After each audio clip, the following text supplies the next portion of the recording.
Right, good afternoon, everybody. Thank you very much for joining me. Let us know, as always, with these live streams. Can you hear me? Can you see me? If you can, great. Welcome to a solo playthrough of Galactic Cruise, which, as you'll see, is still in the box. So if you were expecting to come here and find Paul's got the game all set up and he's going to start playing within 30 seconds, you might want to go back to your sofa and come back in 15 minutes when I've set up the game. Thank you very much for letting me know that the AV is all good.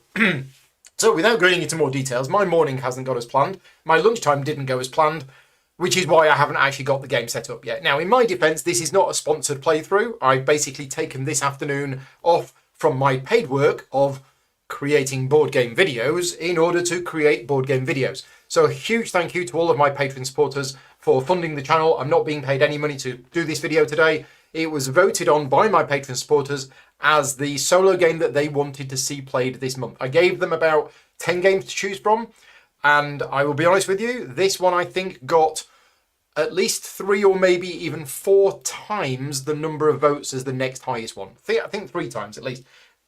Excuse me. So yes, very popular game. It's being delivered in the UK literally this week to people.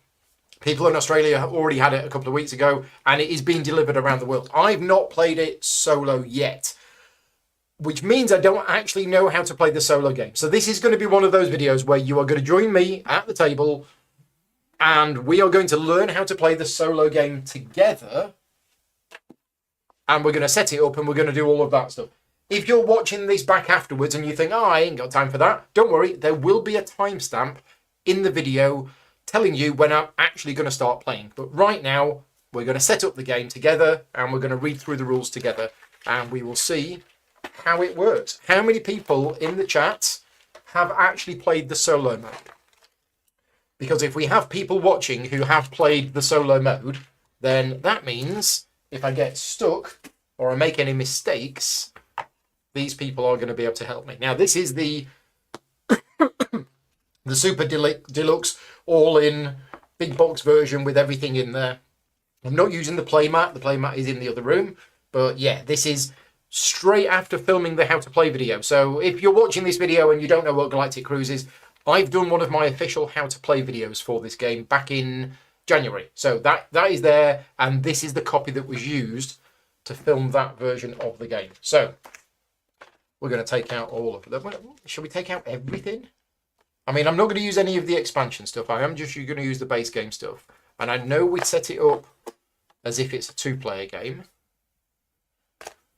So I am only going to take out the pieces that I need for the 2-player game. So we don't need any of these fancy techs. They're for one of the expansions. We are going to use... I'm going to leave that one in. That's from the expansion. That's from an expansion. Yeah, they've put a little icon on all of the components that are from the expansion. So that's good. Peter's played it solo once, but only on TTS demo. You're waiting for the... full copy. Greg's also played it once. Mike hasn't played it once. Renee's here. Hi, Renee. Thank you for popping in. Right, I think that's it for that tray. So that tray can go over here. And then we've got these, and we've got these. I've also got the deluxe components. So I've got the acrylic pieces and the metal money, which does mean there is going to be a little bit of clanking today. And I don't mean the game. Clinking? Clanking? I don't know what the word is. While we're doing the unboxing, and I'm going to try and say this, and if my voice starts to break up, then that's just how it is. As of today, we've started a charity fundraiser. There is a link to it, which I've posted in the chat just earlier on, and there is a link to it in the description of this video, and somebody is going to win effectively not this exact copy of the game, but pretty much this, the deluxe all-in with all of the extra expansions and everything else. And in order for you to be eligible to win, you need to go to the charity donation page. You need to donate at least £5, whatever £5 is in your local currency. It's like $6, $7, something like that. You need to put in your email address, but you need to make sure that you tick the box that says allow the fundraiser to see my contact details, because otherwise, if I do the draw, and the draw is being done on March 31st, 2025, if I do the draw and you win and I don't have access to your email address, then I can't contact you, I'm afraid. So the reason we're doing this fundraiser is, and again, I'll try not to get too emotional, but there is a guy in the UK called Steve Jones, who has been a member of the board gaming community for long time. He's one of the organisers of ManaCon. He goes to conventions all over the UK. He spends all of his time at conventions sitting down and teaching people games, specifically heavy games. Some of Steve's favourite games are some of my favourite games. Steve was a patron supporter of mine, and he was always wearing his patron supporter badge everywhere that he went. And unfortunately, Steve passed away in January. Now, Steve was a backer of this game, and what I've done is I've been in contact with his wife, and I've been in contact with Kinsinki Games and Dranda Games, and we've agreed that Steve's copy of the game will actually be given away to somebody as part of the charity giveaway. So Steve's wife, Gail, she has chosen the charity. It's Cancer Research UK, and the fundraiser started. So there is a link to it in the description of this video. Even if you're watching this back afterwards, as long as you are watching this back sometime before March 31st, you can enter. As I say, all you need to do is go on there, donate at least £5. Make sure you put your email address in and tick the little box to share that email with me. I will do the draw at the end of the month. Thank you very much in advance. I set the goal on the campaign to £500, but it's irrelevant. The goal of the campaign is irrelevant. We're doing the giveaway anyway, and I believe as of this morning, we have already met that goal. But the more we raise, the better. So yes, thank you very much for that, to everybody for donating. Right, okay, so let's take out these. I think these are from the expansion. They are from the expansion. We're going to need these bits. We're going to need these bits. We might need those bits. We'll see. We don't need those. We don't need those. Right. We need our cockpits. And we need our... Oh, while I'm here, I've been hearing a lot of people discussing the fact that they can't get all of their cockpits and their engines and their blueprints into the holders that come with the game. It is a problem which has been recognised by the publisher, and they are looking at various options to fix it. And when I started hearing about this, I contacted them because I'm not having that problem. I think I've been one of the lucky ones. Now, this is a final production copy of the game, but they go in. They're tight. They are very tight, but they do go in. I'm not having that problem. So I don't know whether the problem is as widespread or if I just got really lucky, or I don't know. But yeah, my copy is fine. Oh, I've just realised. I sleeved all of the agenda cards because I like sleeving cards. And then I filmed the official how to play video, at which point I needed to unsleeve the cards, and I still haven't re-sleeved them. So there may be even longer before we actually play the game because I need to sit and sleeve the cards. Now, I'm going to be playing blue. My opponent is going to be playing pink. Now, let's talk about my opponent, because I'm all for diversity. Don't get me wrong, right? I believe that everybody should have the same rights everywhere across the world. But this company that I work for, Galactic Cruise, I think they've taken the diversity a little bit too far. Because Steve, who works for the company, is a snail. And I personally believe that snails shouldn't be working for the company. I'm showing you this. Oh, you can see it, even though it's green. So my opponent today is going to be Steve, and I am going to be trying to compete against a snail for who gets to become the CEO of the company in 3 years' time. So yeah, I mean, whatever's next, whatever is next. Right. So there you go. There's Steve. UK humour. What humour? I'm just telling you like it is. Right, so I'm going to assume that the first thing we do is we're going to place the game board in the middle of the table. Shock horror. Now, are we going to use the basic side or the advanced side? We're going to use the advanced side because I've played this game enough. I should be okay with the advanced side. So I'm going to go through the initial bits of setup as I assume they should be. It's going to go there. That's going to go there. I don't know where I'm going to put my stuff. We will rearrange things as needed. So in the advanced version of the game, you basically shuffle all of these action tiles, and we're going to lay them out in here. So I realise that I need to move this chair up. Otherwise, there we go. That's better. Okay, so we have, and the layout of these is going to, I believe, radically change how the game plays. It's still the same actions that are available, but the order in which they come in, I think has a big effect on the game. Right, there we go. We've done that. Technologies. Let's choose 4 technologies for this game. Thank you very much, Marcus, for your donation.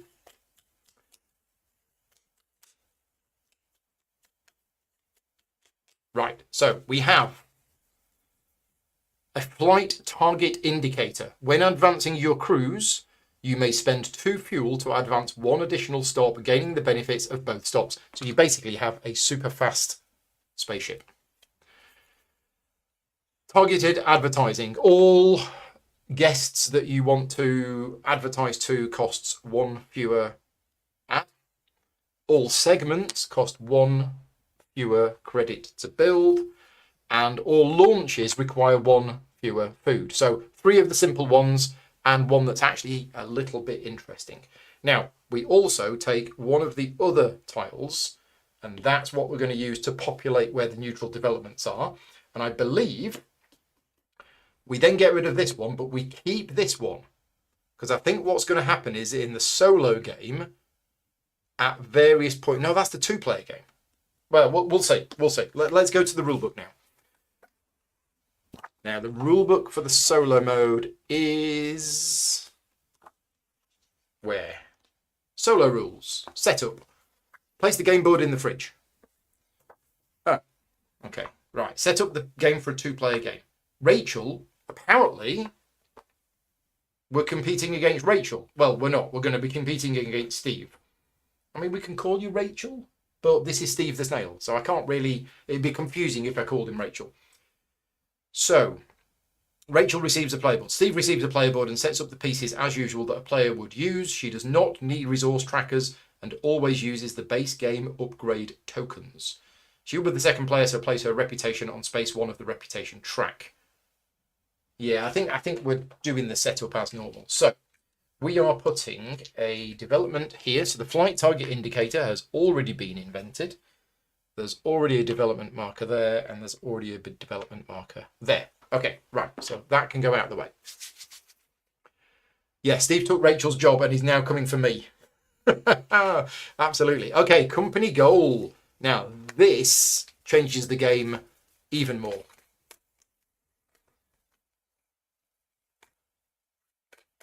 Steve is a snail and therefore both male and female. Right, okay.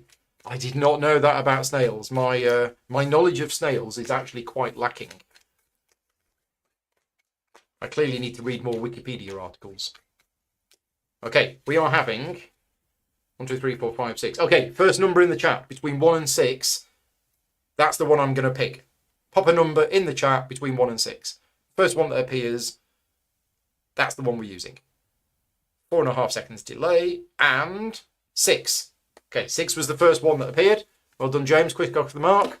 James also should have it. So this is the company goal. Now, am I going to understand what this iconography means? We will see. So that one looks like... Well, that's the worker symbol plus expert workers. Oh, I don't know what that one means, because it can't just be number of expert workers. Okay. What does that one mean? Where are they all explained? Can't remember now. Is there an appendix? Oh, it's on the employee handbook. Of course, that's where they're all explained. So that one is ex-workers and expert workers hired. Okay, so it is the number of... Right, okay. I wonder why it's been done like that and not just expert workers with 112. If anybody is in here from Kinsinky Games, just curious as to why it isn't just the expert worker icon, because you always start with your 2 normal workers. So yeah, maybe it's just a different way of doing it. So basically that is for hiring expert workers. I think it used to be that. I remember playing an older version of this game where I think it was just the expert worker symbol. Okay, apparently there is a tile that lets you swap an expert with a normal worker. Thank you very much for that. I was unaware of that. That's probably from one of the expansions.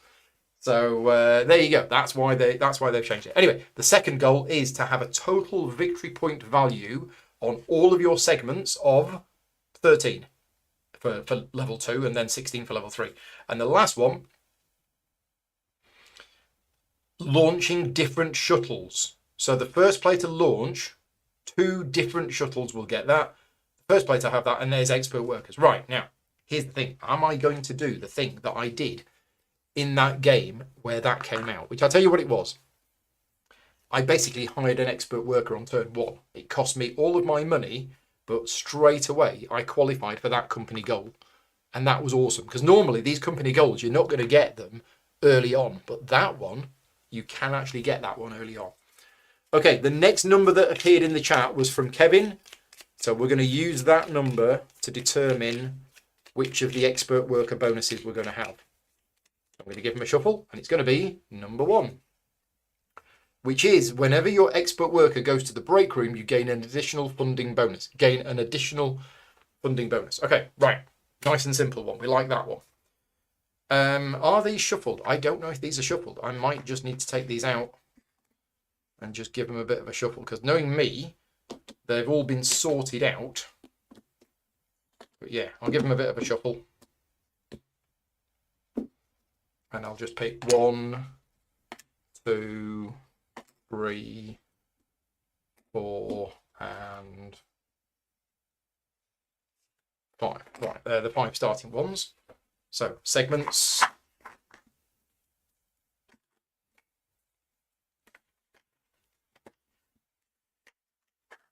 There we go in here. Come on. There you go. Right. And I saw that they put some 3D print files online where you can have like a 3D one of these. I might put that there. Okay.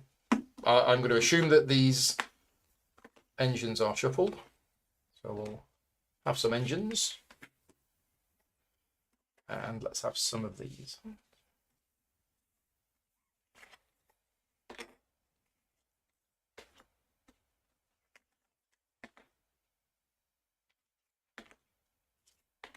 Okay, any more setup to do on the main board? Yes, we have the cruises.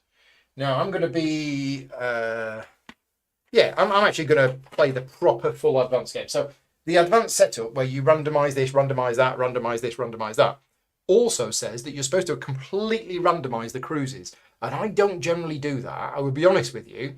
I use the advanced setup for the rest of the game. But for the cruises, I still normally just use the 3 recommended starting ones. And I'm not going to do that today. I'm going to follow the actual rules, and I'm going to take these cruises, and I'm going to give them a good shuffle, and we're going to pick, how many do we have? Because we need some overlay tiles, don't we? Where's the overlay tiles gone?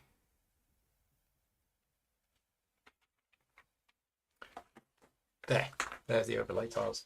And it used to be that you overlaid, I can't remember if it's the bottom ones or the top ones. I think it used to be the top ones, and we now overlay the bottom ones. So we'll overlay those. It doesn't actually matter because they're all the same, but we'll do it the way we're supposed to do it. Anyway, yeah, cruises. So 1, 2, 3, 4. 4 cruises.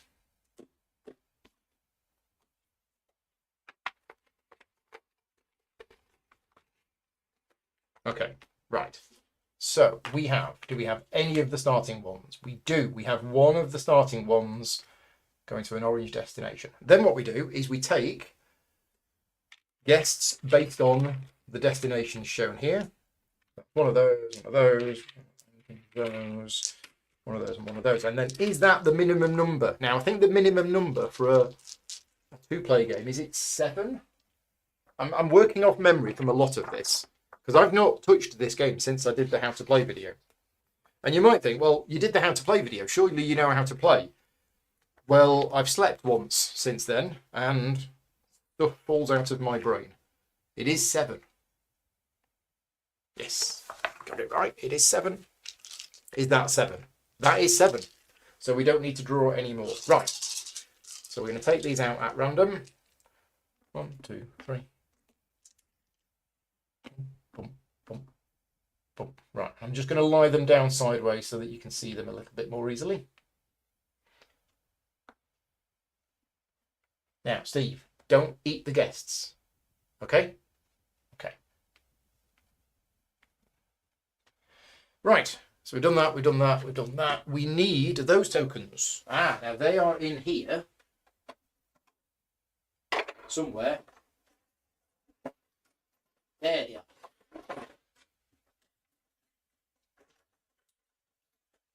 Yes, bonus tiles. So we're not going to use that one or that one or that one because they're from the expansion. So we've got 5 guest bonus tiles. Which ones are we going to use? Okay, so the adventurous guests. In this game, they provide resources. The relaxation guests, they provide points. And the families provide money. Okay. And these two are not in the game. It's a shame because I like this one. Reputation is normally quite hard to come by. And this one, if you get it right, is a really good boost to reputation. But not in this game. There you go. Right, what else do we need to do? I need to put stuff where I can actually get it. And we'll probably zoom in a bit. Once we've worked out what's going where, we're going to zoom in a bit. Let's get the agenda cards. Now, again, as I say, some of these are sleeved and some of these are not sleeved. So I will just have to have a moment where I sleeve them. In fact, are any of them sleeved? Because if none of them are sleeved, I'll play with unsleeved cards. No, some of them are sleeved. Okay. Or are they? No, these are from the expansion. They're from the expansion. They're from the expansion. And it's probably okay to use these ones for the expansion, but I just want to use the base game. Yeah, okay, none of them are sleeved. I haven't re-sleeved the cards yet from the expansion. So this looks like all of them. Bottom to top. So performance bonus, commissions and fees, social media adverts, and a family vacation. Right, so there are some of these cards that we need because some of these are the solo cards. Remember that. Get rid of them. I don't know which ones are the solo cards. It's not these.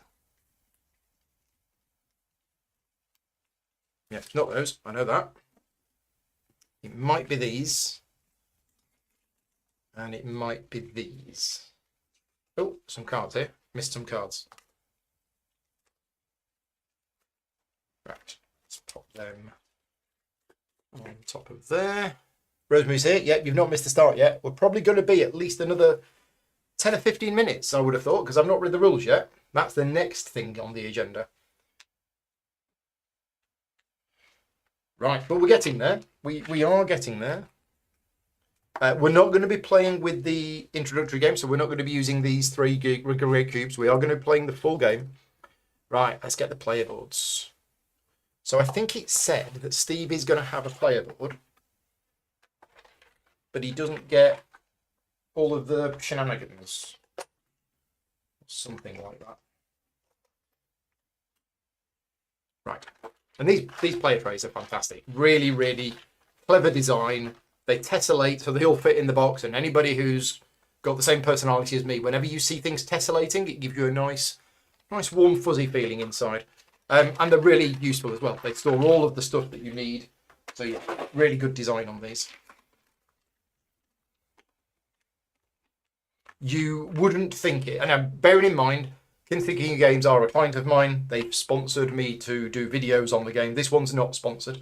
But I do have a very good relationship with them, so bear that in mind when I am gushing about them and saying how great they are.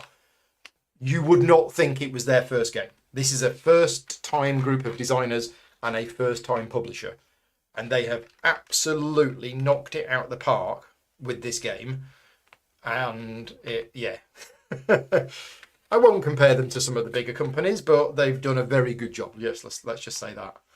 And I look forward to their future games. One of which they have recently shared. They've mentioned it, but they have other things in the pipeline. And one of the top secret things that they're working.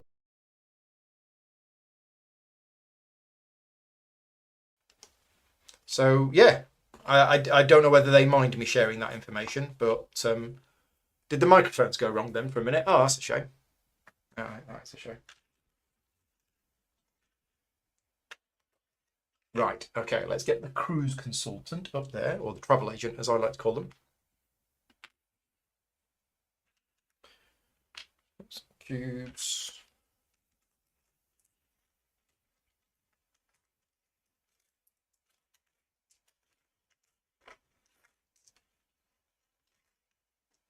Okay, we've got these. Right, upgrade tokens. We're going to use the basic upgrade tokens. So, honeys, advertising, resources, points. I've also got quite a bad headache, which arrived about an hour ago. I have taken some tablets for it. I'm kind of hoping it goes, but I know what it's like when I'm streaming.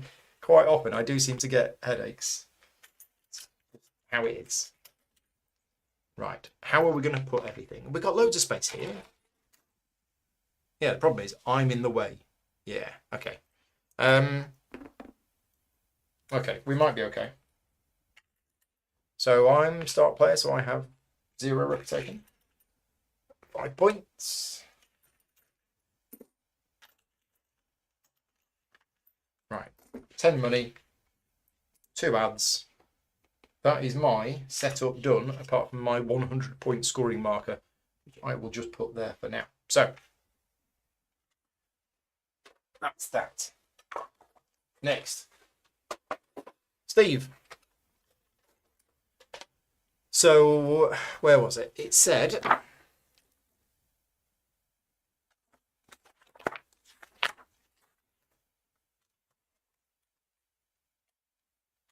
Surely that's not all the solo rules. No, that's not all the solo rules. I was panicking there for a minute. I thought there was about 20 pages of solo rules. So, Steve receives a player board and sets up the usual pieces that a player would use. She does not need resource trackers and does not and always uses the base game upgrade tokens. Okay, so oops.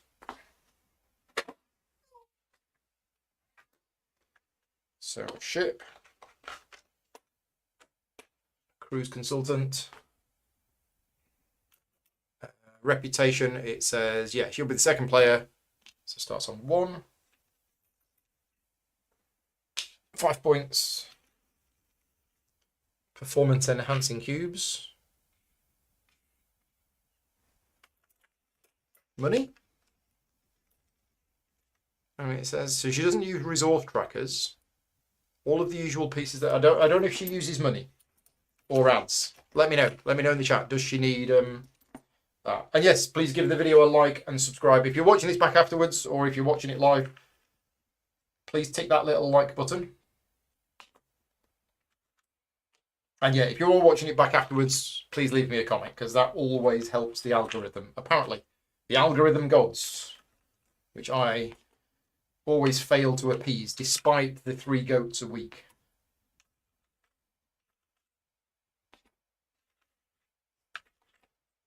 Okay. Up. Up. Up. Oh, so she doesn't use the resource trackers, so remember that. We are going to put these on the board. What does the chat say in terms of money? She doesn't need money or ads. Okay, thank you.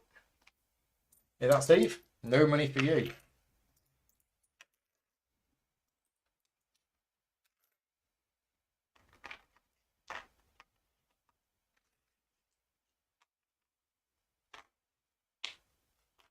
Okay, I think that's it.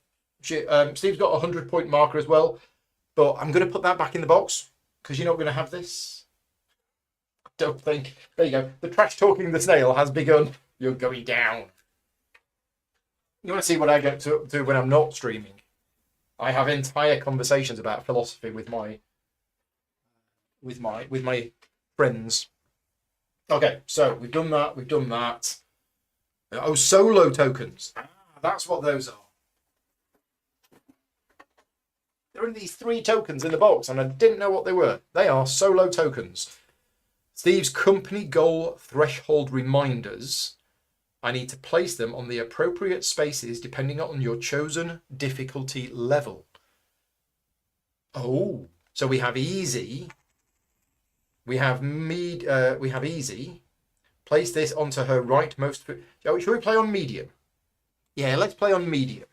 Okay, so on medium, this is going to go onto her middle fuel development. I don't know exactly where. On the appropriate spaces. Just there? Oh no, fuel. It said fuel. Right. Is that right? Is there a picture? There's no picture. Right. Place the solo tokens on the appropriate space. It says the company goal threshold reminders on the appropriate spaces depending on your chosen difficulty level. Onto the middle. Oh, the development. Sorry, the middle fuel development. There. It does say it. I'm just not reading it correctly. Right. The next one is this one. This is placed around the area where Rachel's on medium 6th segment will be built. Right. There's a number system. These are the two numbers listed on the back of each card in the solo action deck. 2 numbers. Right, okay. Throughout the game, as Steve makes decisions, these numbers will determine his choices. When making his choices, you will refer to the back of the top card of the deck and use the first number unless it would never work, i.e. because it has a 5 or 6 and there could only ever be 4 choices, in which case use the second number.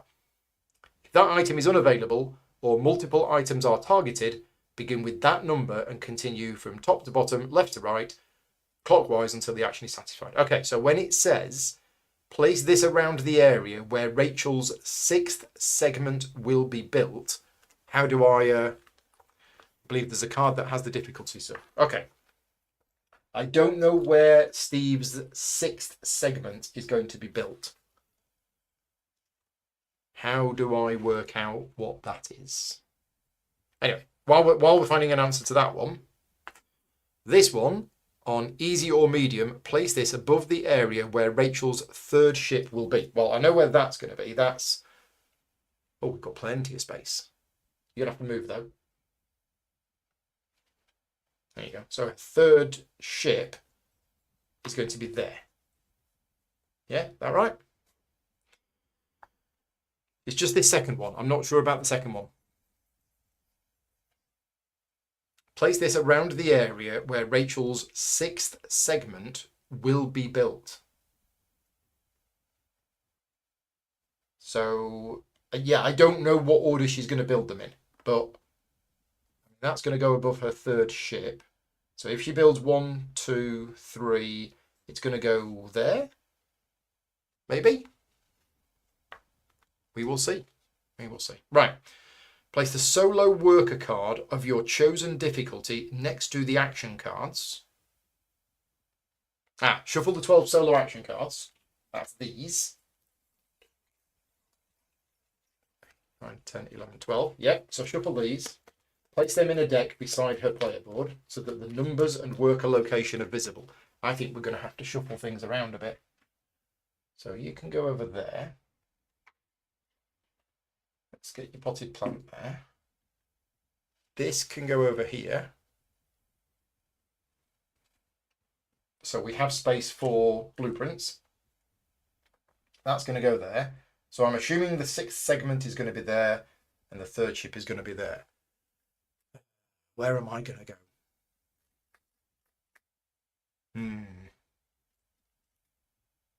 Okay, Just moving things around a little bit because I don't think we need all of that stuff over there. So what I can do, I want to zoom in as much as possible so that you can see as much of the game as possible. So let me just, there you go. How's that? Yeah, I think that's going to be good. I'm going to fix the focus because this camera seems to want to be continually trying to focus. Yeah, you just can't see my stuff.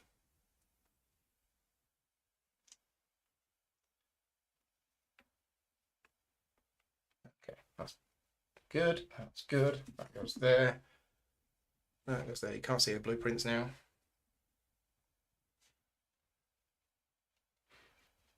All right, blueprints going there.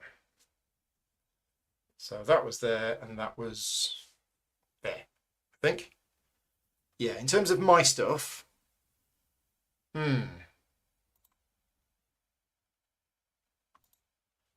where am I going to move me? I'll tell you what, let's make me a bit smaller. You don't need to see me. And let's move me over here. There you go. How's that? Is that right? That'll do. We've got some agenda cards. We've got another plant. Right. Mr. Richardson's in the chat. Afternoon Ruster. It's not that bad of a table hog, not compared to some games, but yeah, the player board is quite chunky, and you will need stuff to the left and the right of the player board. So I've got my blueprints. Yeah, we'll work something out. And again, it's not a sponsored playthrough today, so I'm not going to have all of the camera angles that I normally do. I'm just going to try and, it's hard enough me learning how to play the game on stream. So, place the solo worker card of your chosen difficulty. So I think that is this. I think these are the solo worker cards. Let me just check the components list. Yeah, not played solo, so I don't know. But agenda cards, progress track, solo cards, quantity 15. Yeah, they've got to be. Okay, so solo worker cards of your chosen difficulty. Right, how do I know which one is easy, medium, and hard? I think there's some little bars down in the bottom, and I think that's easy, I think that's medium, and I think that's hard. But it's got a little plus symbol next to it, so I'm not 100% sure. Place the solo worker card of your chosen difficulty next to the action cards. This will help ensure that you don't flip an action card if Steve has no workers.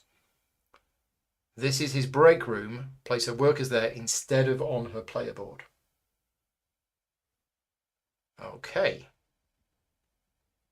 So yeah, I think it's this one. There is a little icon in the bottom right. I don't know how different these are.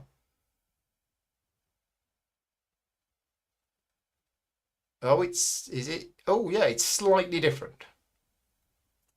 I'm trying to see how it's different between the medium and the hard.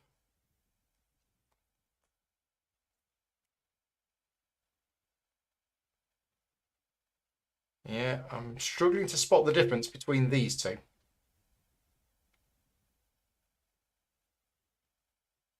Ah, the bit in the top right is different.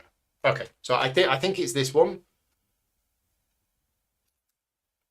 Although this side has a plus. Where am I missing? I'm missing something in the rules that's explaining these cards. I must be missing something. The little plus is a slightly more difficult challenge. Okay, right. So it is in the corner. And the plus, so there's actually 6 difficulty levels, I think. Is that right? Yeah, the small marking in the corner shows 1, 2, or 3 bars, and the plus indicates a slightly more difficult. So we've got easy, easy plus, medium, medium plus, and difficult plus. Is that right? So we're going to use medium, normal. That's what we're going to use. So, and this needs to go next to the action cards. I'm going to keep my money. My money's going to have to go here. Yeah, don't have enough space for everything. I'll tell you what, I can put these here. Yes, because we're not using these 2 bits, so we can actually use that for the deck of action cards. So we need to shuffle the 12 action cards and place them in a deck beside their player board so that the numbers and the worker location grid are face up. Okay, so we can put them there, like that. And then it says that the solo worker card needs to be placed next to the action cards. This will help ensure that you don't flip an action card if she has no workers. So I can maybe put it here. I'll try. Yeah, I can try and put it there. So what it's saying is that if she has no workers, we don't flip an action card. This is her break room, so workers go in there instead of here. Okay, does that mean that they start there? Maybe they do. So Stevie's going to place his first development from the food row in the network based on the number system. See the number system in the key concepts area to the right. This placement must be in an area with no other developments as usual. She then discards a blueprint based on the number system. So the number system, the first number is 5, which is 1, 2, 3, 4, 5, there. Which means that goes there. And then discards a blueprint based on the number system. So discarding blueprint number 5, I guess. Now, do we go from top to bottom, or do we go from bottom to top? I mean, I'm going to say that this is blueprint number 1, because this is the cheaper one. This is the start of the row. If that's right, let me know. So we're going to discard blueprint 5, which is 1, 2, 3, 4, 5. So that's gone.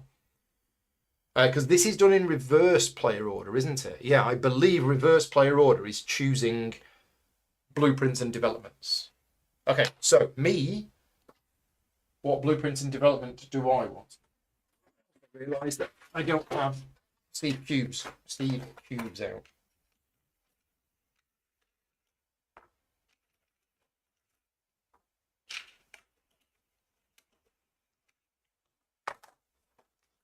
Oh, top to bottom. It's supposed to be top to bottom. Okay. If it says that in the rules, apologies. I missed it, but it's top to bottom. So number 5 is the spacewalk. Spacewalk has gone. Right. So for me, which one of these do I want to start with?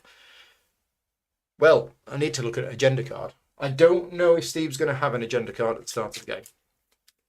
But I'm going to have an agenda card. And it is instant gratification. Excellent. I like that card. So that's actually going to give me an oxygen, but that's actually really good for that. Okay, so that's the card I've got. I'm just going to put that here. And do I want the fuel? I don't know. Let's take the fuel.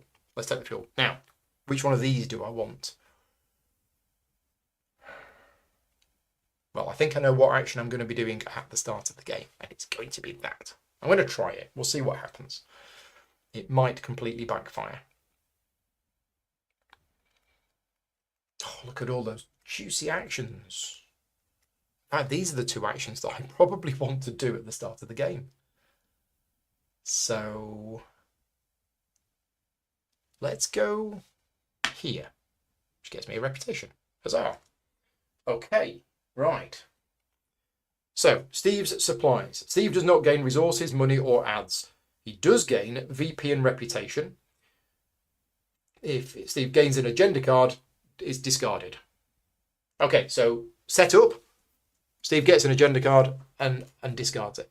Right. Funding bonuses. When Steve gets a funding bonus, Steve will always choose her VP funding bonus, gaining 1 or 2 points. Right. Normal rules apply. Unless otherwise stated, all rules from the multiplayer game are still applicable. For example, Steve may only build 1 development into a given area, may bump you and or NPCs, only build 3 ships with 3 segments, etc., etc. So, yeah. Now, we are setting up for a 2-player game, which means we need to do the 2-player game. I also get a blueprint. Yeah, now which blueprint do I want? Oh, I don't know. I don't know which blueprint I want. I mean, that's expensive, but it is worth 3 points. And, oh, see, my entire strategy that I normally have with these has changed because of that. That company goal means that I actually want expensive ones. I'm also looking at these to see which of these I want. So I was tempted to take the Botanical Gardens, but actually, do I want to take the VR deck instead?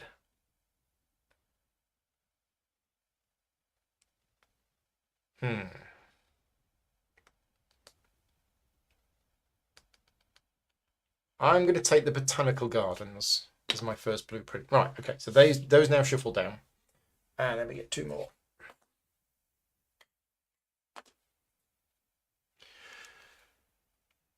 Okay, right. So we now need to go through the 2-player rules. Now, I did cover the 2-player rules in my How to Play video, but I've never actually played the 2-player game myself. So we need to just set up for the 2-player game, and I need to remind myself how the 2-player game works. So we need 6 developments.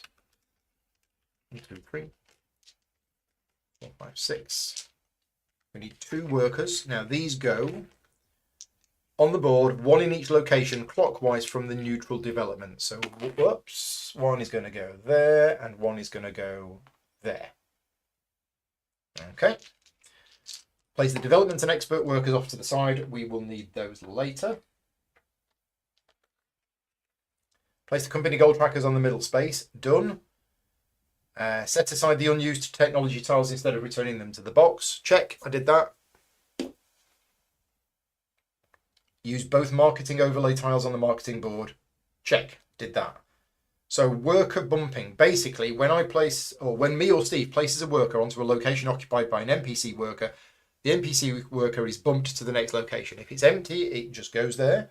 If it's occupied by your opponent's worker, then the NPC worker bumps Steve's worker, and Steve's going to get a funding bonus. If it's occupied by another NPC worker, it skips it and moves on. And if it's occupied by one of mine, then it won't bump it unless I have that ability, and then it will skip that and move to the next one. And then gradually, whenever there's the end of the first AGM and the second AGM, one of the workers is going to become an expert worker, and 3 developments are going to be added to the board. Right. I'll keep that handy for when that happens, but I think essentially that's how that works. The nice 2-player additional rules. Yeah, Rachel is the name of the designer's wife, one of the designer's wives, who is fiercely competitive. Yes. Well, I hope Rachel doesn't mind, but she's been replaced by Steve. Rachel's not feeling well today, so Steve has come in instead.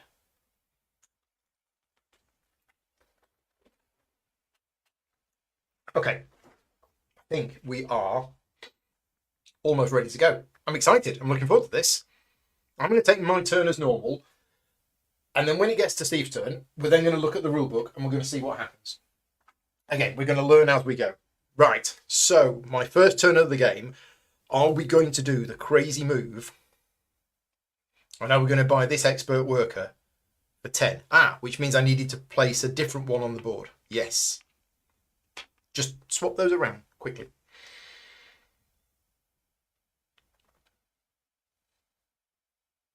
So this... Yeah, right. Well, yeah, we could do this. We could absolutely do this.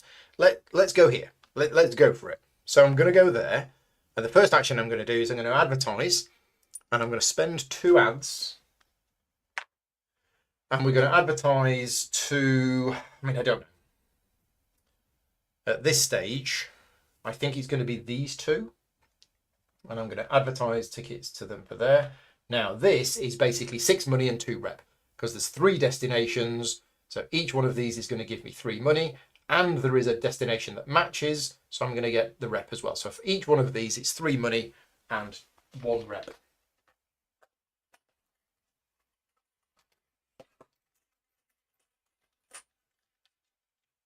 Which is pretty good for a first action. Not ads, rep. Bob, there you go. Right, that's that done.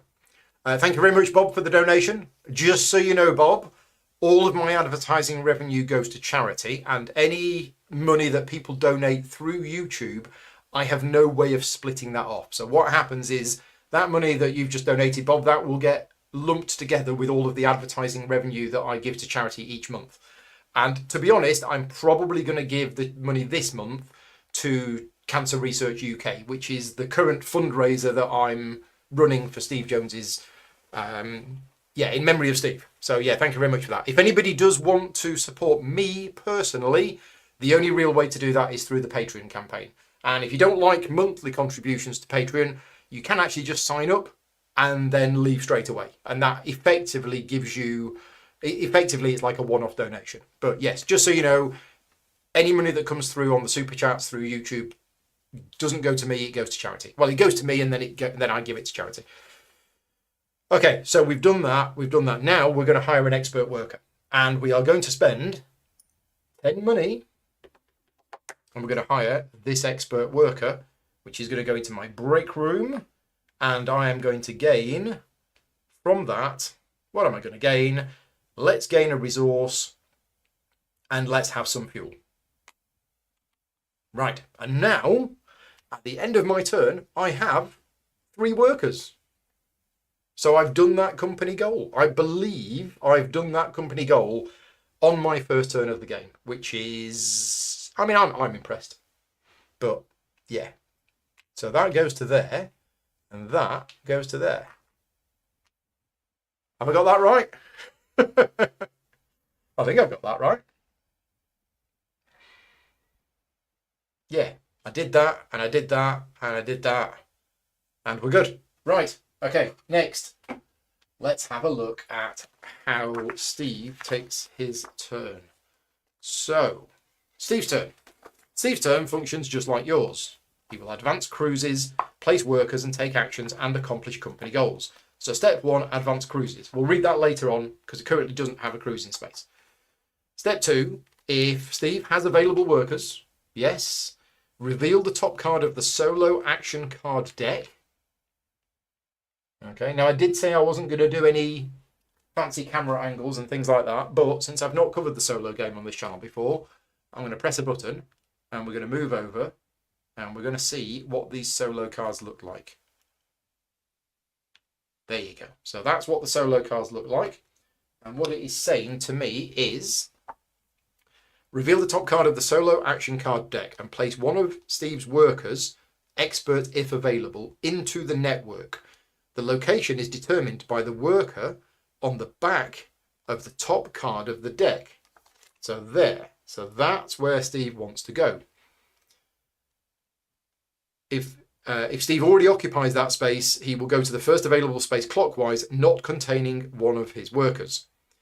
If the revealed card was the last card in the deck, flip all of the previously revealed cards back over and then use the back of the top card to determine the placement. Right. After resolving that action, shuffle all of the solo action cards into a new draw deck. Okay. So after placing the worker, so the worker's going to go into that location. After doing that, resolve the first possible action from top to bottom on the revealed card. For a full breakdown of our actions, see Rachel's actions, Steve's actions on the next page.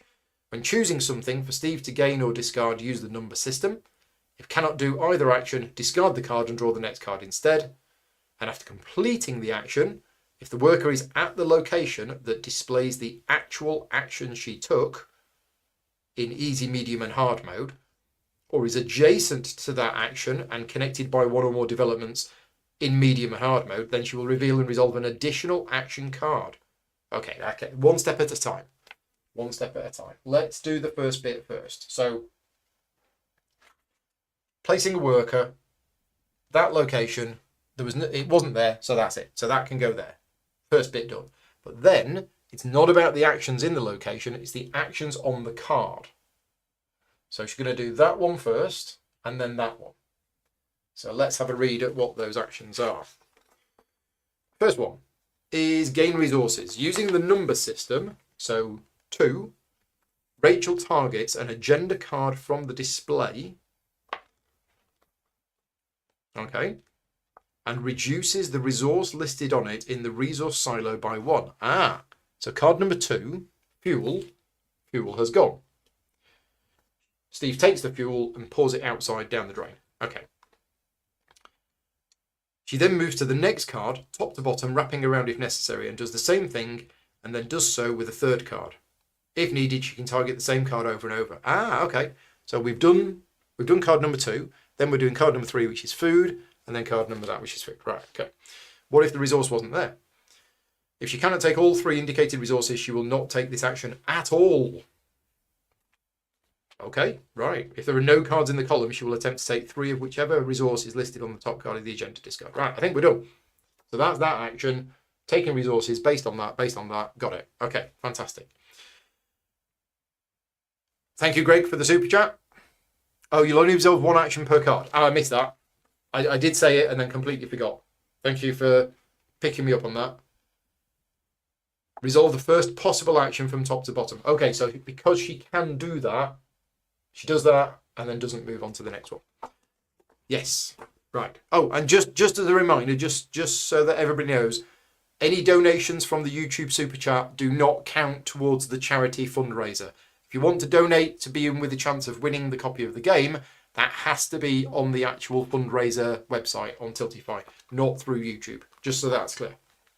Of course, any other advertising revenue, any other super chats that go to charity is great, but it won't help you win a copy of the game. So, right, then what do we do?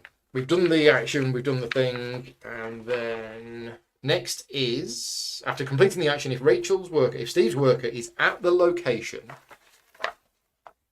that displays the actual action she took. No. Not at the location that displays the action took.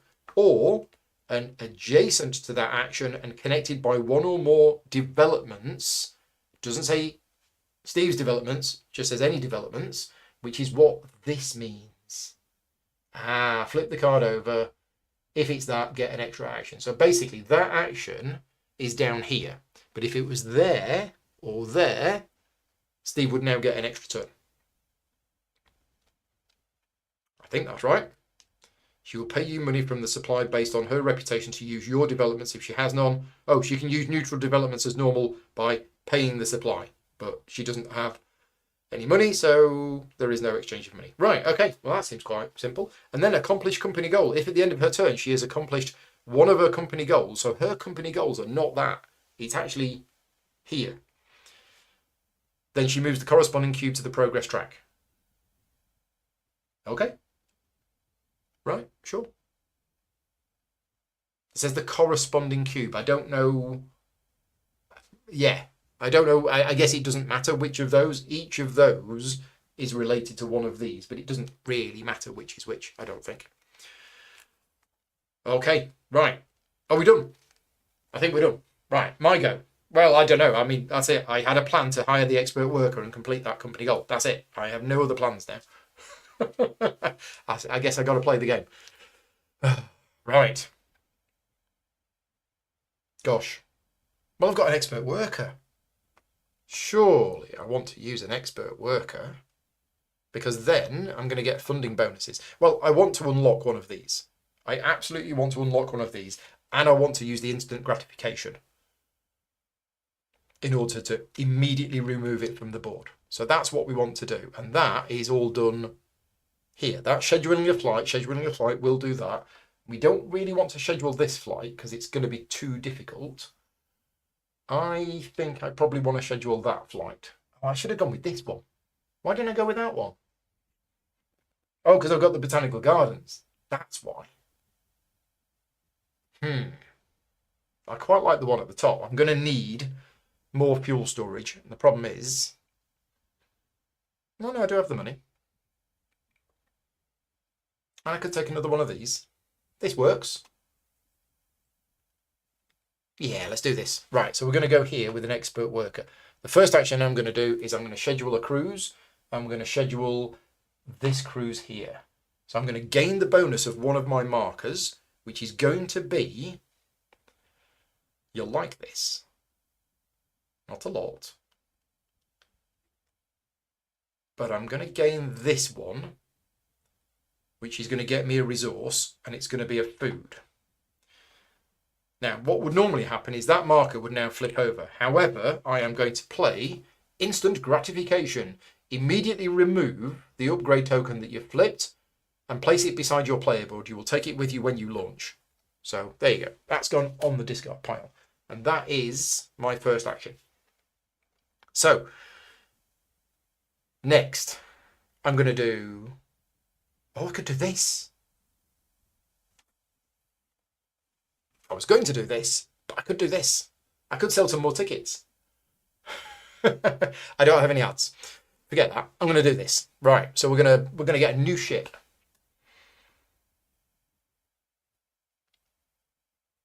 Oh, look at that. Oh, that's a good one. Oh, that's a good one as well. Oh, there's so many good combos here.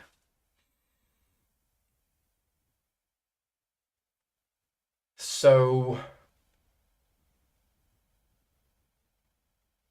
that's from the expansion. Just noticed that cockpit is from the expansion. So that's going off and a new one's coming on. Don't quite know how that got in that box, but that was, I'll blame Steve. Yeah, totally blaming Steve for that one. Steve's the one who put the game away after I filmed the video.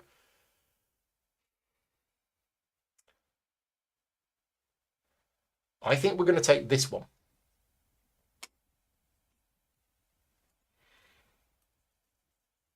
If I'm not careful, I'm going to have too many resources. You can never have too many resources, can you? Right, I tell you what, I'm going to do a slight change. I'm not going to have the one resource. I'm going to have the one add.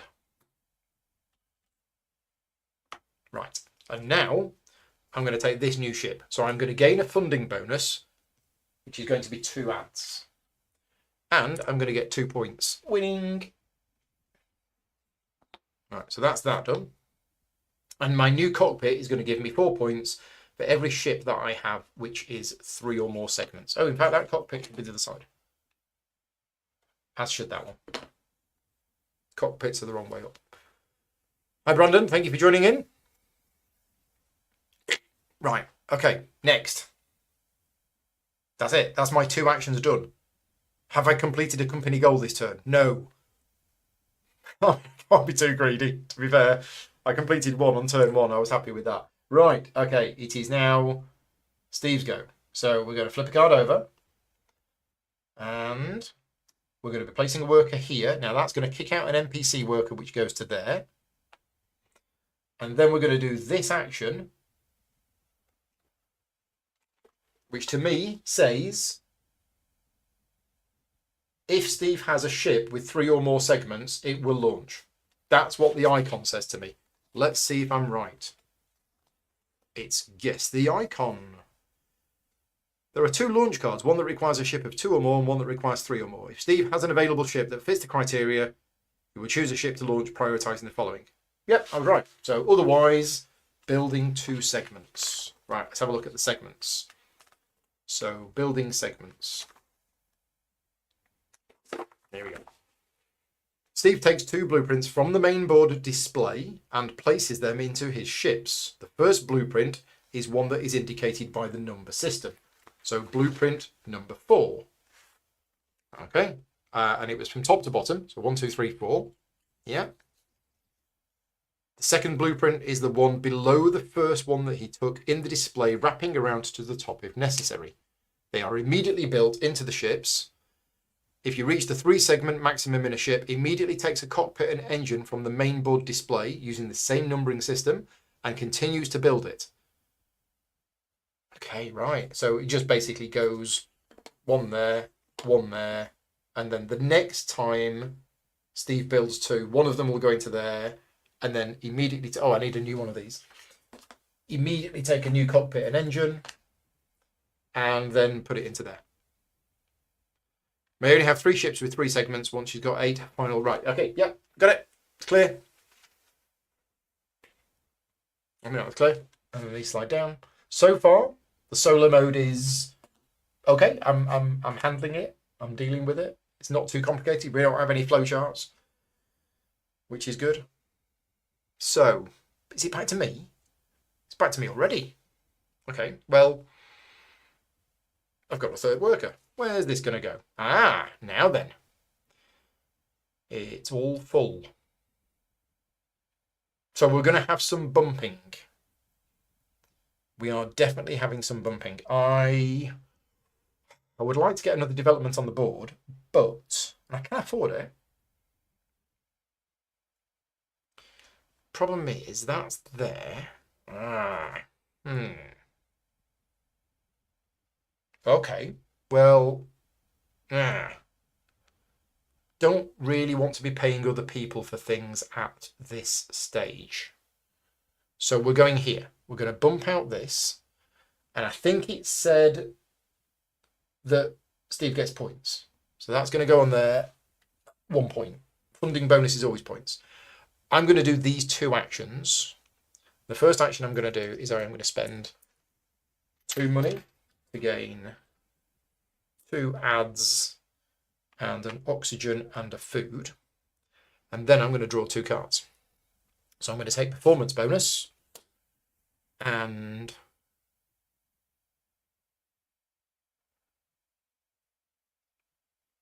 I'm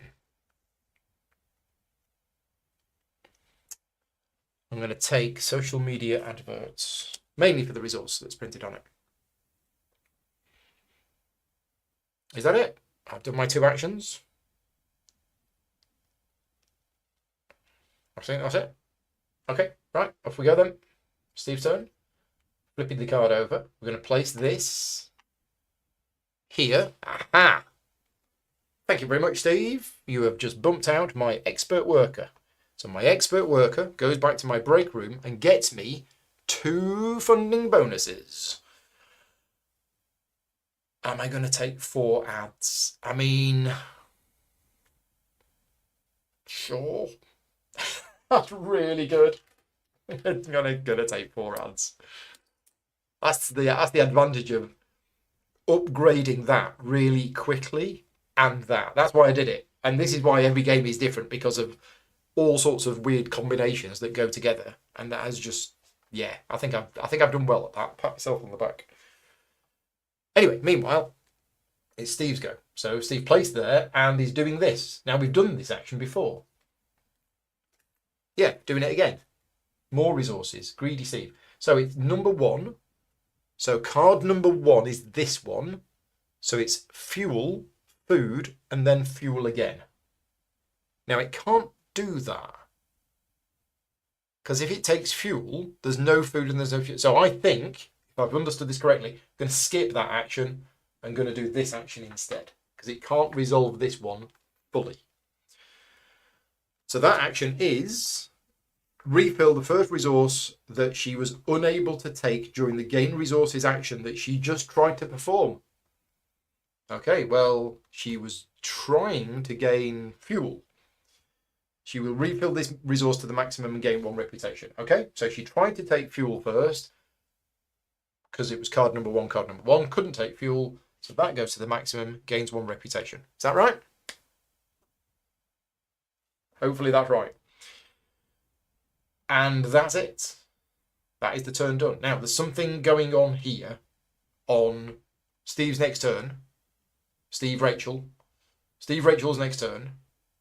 No workers, which means there's going to be a break room thing happening. But on my go, I was going to call a meeting, but I don't need to now. I mean, I still could, but I've got an expert worker. And I've got all of these adverts. I probably want to start advertising again.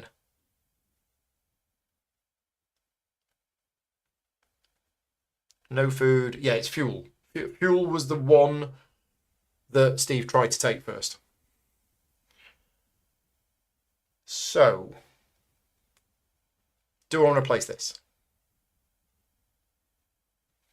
It should have been food. Should it have been food?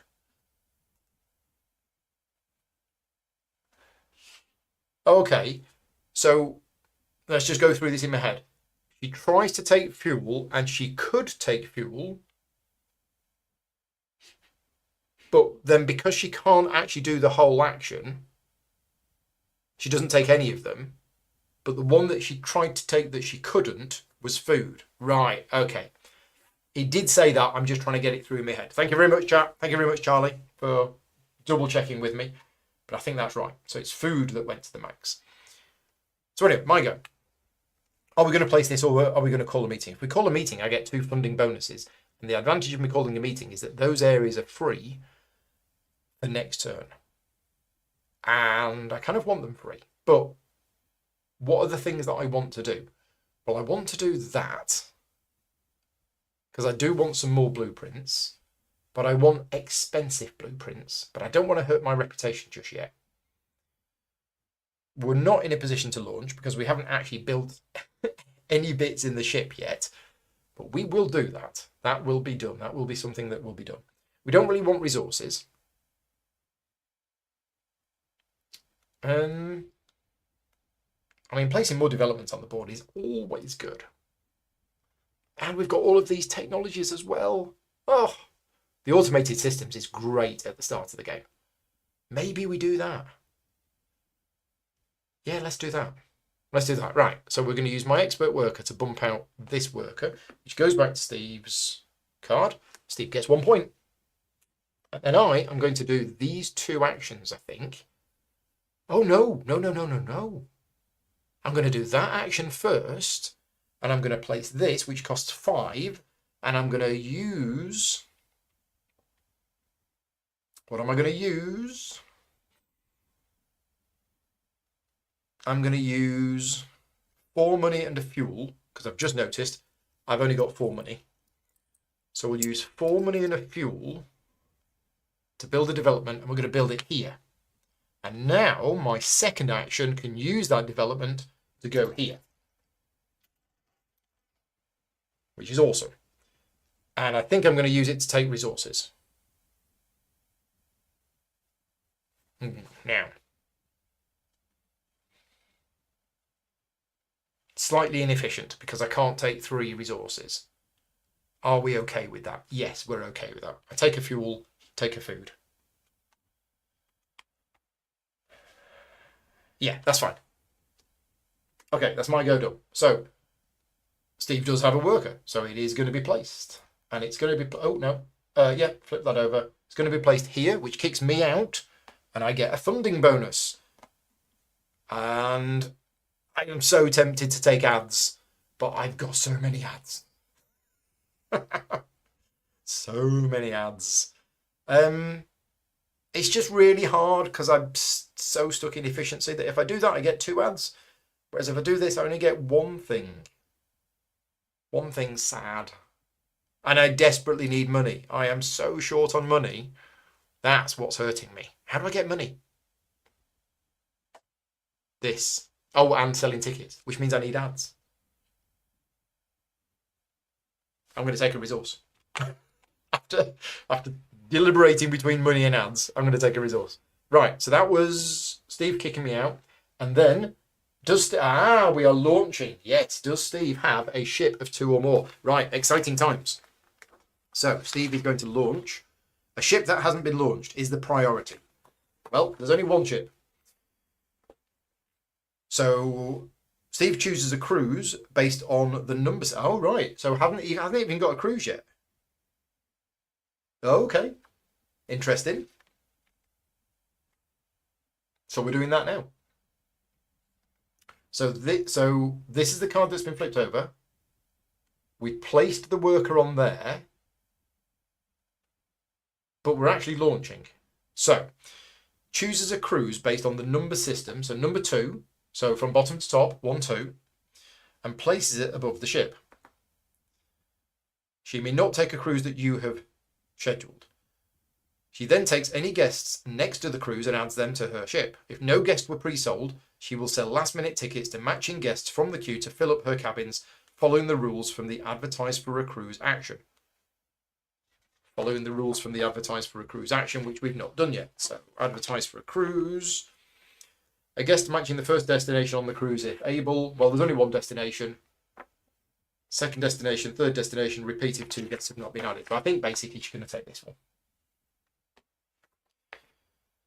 If she only has 1 cabin but takes 2 guests because they were pre-sold tickets, she returns 1 randomly to the back of the queue and loses 2 reputation. Right, progress cube. Think. Compare the printed fuel cost of the cruise. I'm just checking the chat. Yeah, she takes an orange guest. Yes.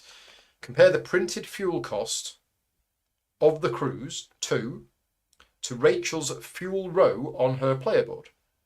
The largest visible number is her fuel capacity.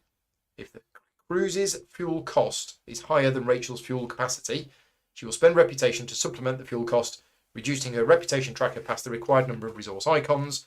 If she's at 0, she will still launch, but she loses 1 point per extra fuel needed. That's fine. Needs 2 fuel, got 2 fuel. Done. Score the cockpit. Scores cockpits by adding VP listed on the cockpit to the VP to all VP. Sorry. Scores cockpits by adding the VP listed on the cockpit to all the VP on segments in that ship. And if this is the first time, it's flipped over. That seems to be that she's getting the VP printed on the ships. Is that right? Yes, she does. Because in the example here, she's getting 7 VP. 1 for the cockpit and 6 for the segments because there's 2, 2 and 2. Okay, so it's not based on the scoring condition. It's just the numbers. That's 1, 2, 3, 4. Is that right? Have I understood that correctly? 4 points. She's got a segment worth 2 and a segment worth 1. And it says the VP listed on the cockpit, which is just 1. And then we flip it over. I think that's right. Load up. Flips and moves 1 upgrade token from her launch tower to her engine. She removes them in this order. The lower 4 in any order until the expert worker is hired. And then the 1 VP funding bonus until the leftmost worker is hired. Oh, okay, so she removes all of these in any order, and then when this one is hired, she does that one, and then after that in any order. Okay, so that goes there. And then lift off. Place 1 of her available workers into the cockpit of the ship, and then add a new cruise to the marketing board as normal.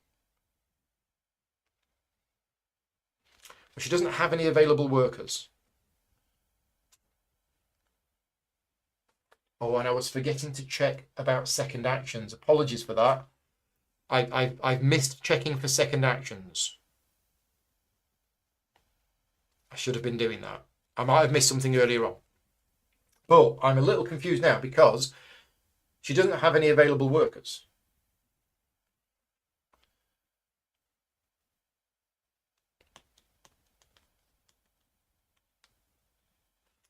So if she launches as the second action of her turn, take her worker that was used for the first action from the network. Yeah, this might need a clarification unless I've missed something. She's launching as the first action, but there are no available workers. So I think it's this one. But the rules just say if she launches as the second action of her turn, take the worker that was used for the first action. Unless I've missed something, that when she's launching, she doesn't actually put it on the board, that's what a human player would do. So I might have got something wrong there. Let me just check. It does say in the solo rules, if she's got any available workers, reveal the top card, place 1 of her workers into the network, and then do the action on the card. I think I've done it right. But that's the way I'm going to play it. So if anybody wants to tell me I've got that wrong, but otherwise I think that might need a little bit of clarification. Should say if she doesn't have any available workers, take the worker that she's most recently placed on the board. That's what I think it should say. The chat's gone quiet. But I think that's the only logical thing to do. It's just that's slightly different from what a human player would do, because if a human player launches, they don't actually place on the board. Okay, we're going to do that, and then we'll do the starter per turn next. Let's see what happens. Right, my go. We are 1 cube away from the first AGM. First year is almost over. And do we want to call a meeting, or do we want to do other stuff?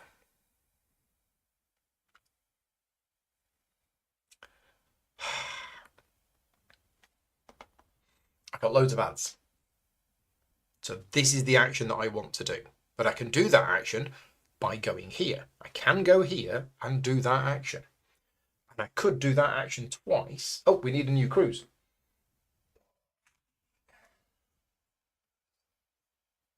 Oh, and presumably we refill the guests. Do we refill the guests?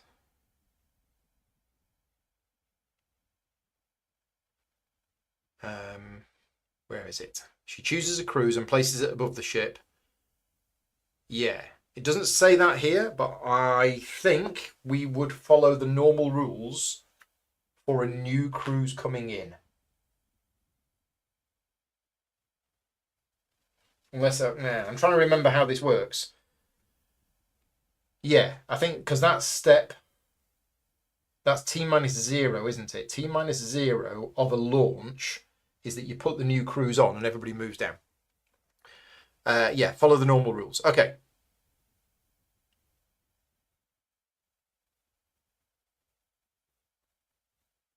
Right, James is saying, if Rachel has any available workers, reveal the top card of the solo action card deck and place one of Rachel's workers.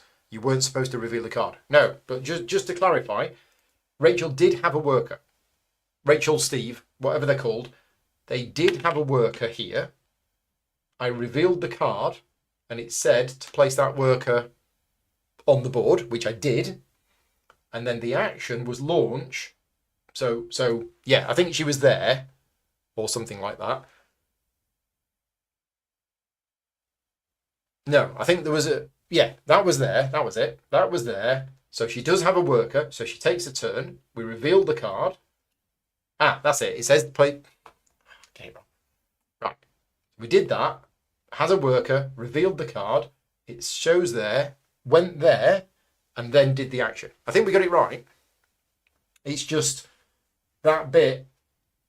But yeah, I think we've played it correctly. I think that bit might just need a little bit of clarification. Anyway, my go. What was I doing? I've lost the plot now. That's it. I was going here. I think this is what I'm doing. I'm going here, so I'm bumping out Steve Rachel again, which means she gets a point. But now I'm going to do this action twice. So I don't think I want a third shuttle. Or do I? No, I don't. Oh, maybe I do. Well, that's exciting. Yeah, let's take a third shuttle. Let's take this one. 3 shuttles. Not launched any of them. Don't normally do that in games. Right, I get 3 money. Yay, rich. Buy some Jaffa cakes. All the biscuits are available. Right, so we've done that. Yeah, we'll replenish them now. Okay, so then, as my second action, I'm going to advertise to this cruise, and we're going to spend 3 ads for these and put them on there. So I spend 3 ads, and I get 4 money and 2 rep. There you go. That's it. That is my action. Action's done. So we go to Steve. Steve has a worker, so we flip the card over. We're placing it here, which bumps that to here, which bumps this to here, and I get 2 funding bonuses. I mean, I'm not complaining, but I am getting a lot of funding bonuses. So do we just want to take money at this stage, or do we want more ads? 2 funding bonuses. I am being a little greedy with the ads. Why didn't I send them to there? I meant to send them to there. That's the one I wanted to advertise to. Oh, sorry, I forgot to do the thing. The bit that got me distracted. Yes. So the bit that got me distracted was all the purple guests should have moved down. And then we should have drawn 1 new purple guest. That was the bit we missed. Apologies if you were shouting at the camera saying that I forgot to do it. But yes, when Steve Rachel launched, we got a new cruise out. The purple guests moved down, and then we got 1 new purple one come out. And I'd forgotten to do that after talking about it. The third one is hidden behind me. Yeah, if I move to there, you can see it. I can probably shuffle this across, actually. Yeah, blame Steve. Absolutely. Totally Steve. Steve gets the blame for everything. I mean, just in general, not just in the game, but in life itself. Our milk carton yesterday sprung a leak and milk poured all over the floor. Steve's fault.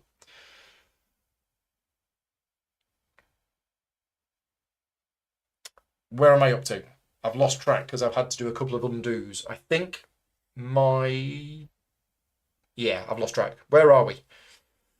I undid that. I undid that. Undid that. Is it Steve's go? I think it's Steve's go. Yeah, I think it's Steve's go. And we've put that there, and that went there, and I put that there. That's it. I'm about to get 2 funding bonuses. 2 bonuses. Money and ads, says Andre. That's exactly what I was thinking. So I am going to do that. I'm going to take 1 money and 2 ads. Thank you. Right. Now it's Steve's go. Stevie's doing this action. And I can guess what this one does, but we've not done it before. It's discarding a couple of cards.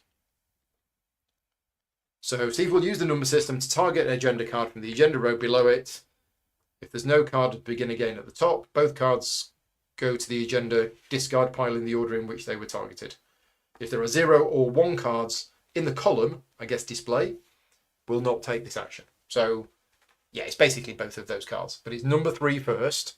1, 2, 3. So that one goes first, and then that one. If there's no card below it, begin again at the top. Yeah, I think that's right. So both of the cards gone there. Now, about the refresh. Oh, there's extra stuff. We haven't seen any of those extra actions. Right, now we're going to check to see if Steve has just placed the worker here and done that action, which means because we're playing on medium difficulty, Steve is going to get to do another turn. May have forgotten that earlier on, and if I did, I apologise. So it says, after completing the action, if Steve's worker is at the location that displays the actual action she took, or is adjacent to that action and connected by 1 or more developments, she reveals and resolves an additional action card. And if it was my development, I would get money. So an additional action card. No, but no worker. So what happens here? It does say reveals an additional action card, but I think what it means is we'll take another turn.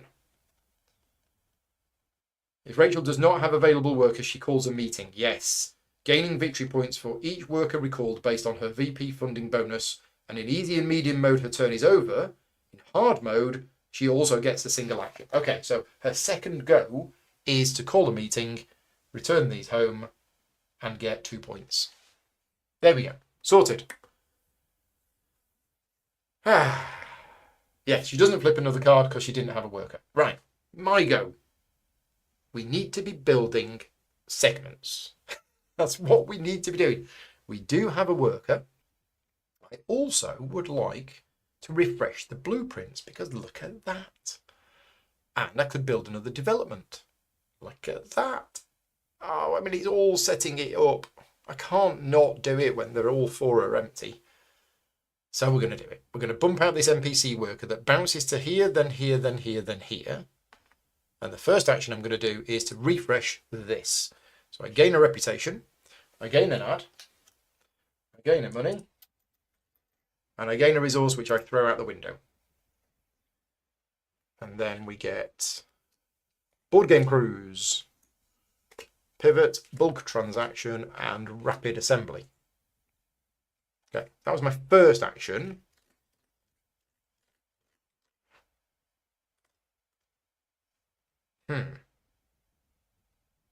Just thinking, if I'd have built a development first, then I could have had the resource. So hang fire a minute. If I didn't do that, I would have 1 money less, 1 ad less, and 1 reputation less. Okay, so let's just say I didn't do that. Let's build the development first. And we're going to build...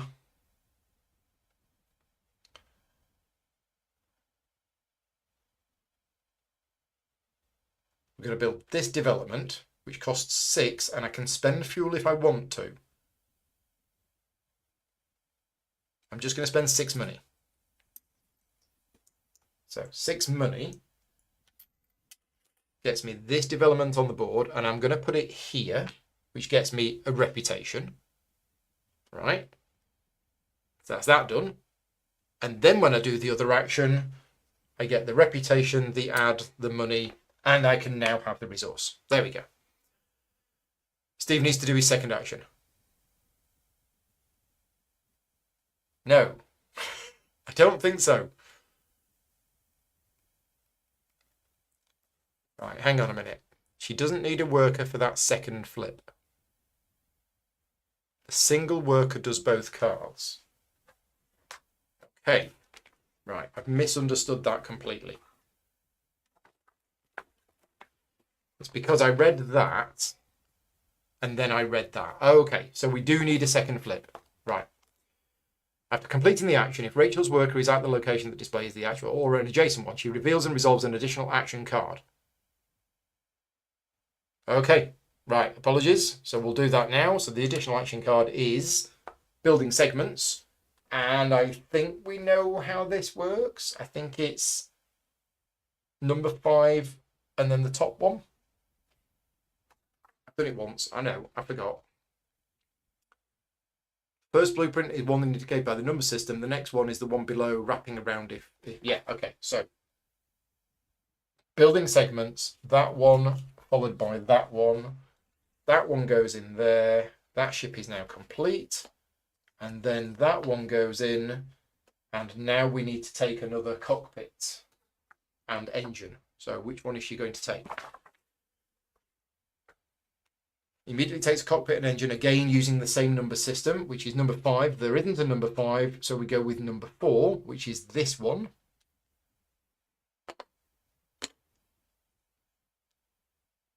And continues to build into it. If the engine grants reputation or VP, she gains it. If it grants an agenda card, she discards one from the play using the number system. Right. Well, it gains a funding bonus. So I'm guessing the funding bonus is a VP. And she's going to take a card, and it's card number 5. There isn't a card number 5, so she takes card number 4 and discards it.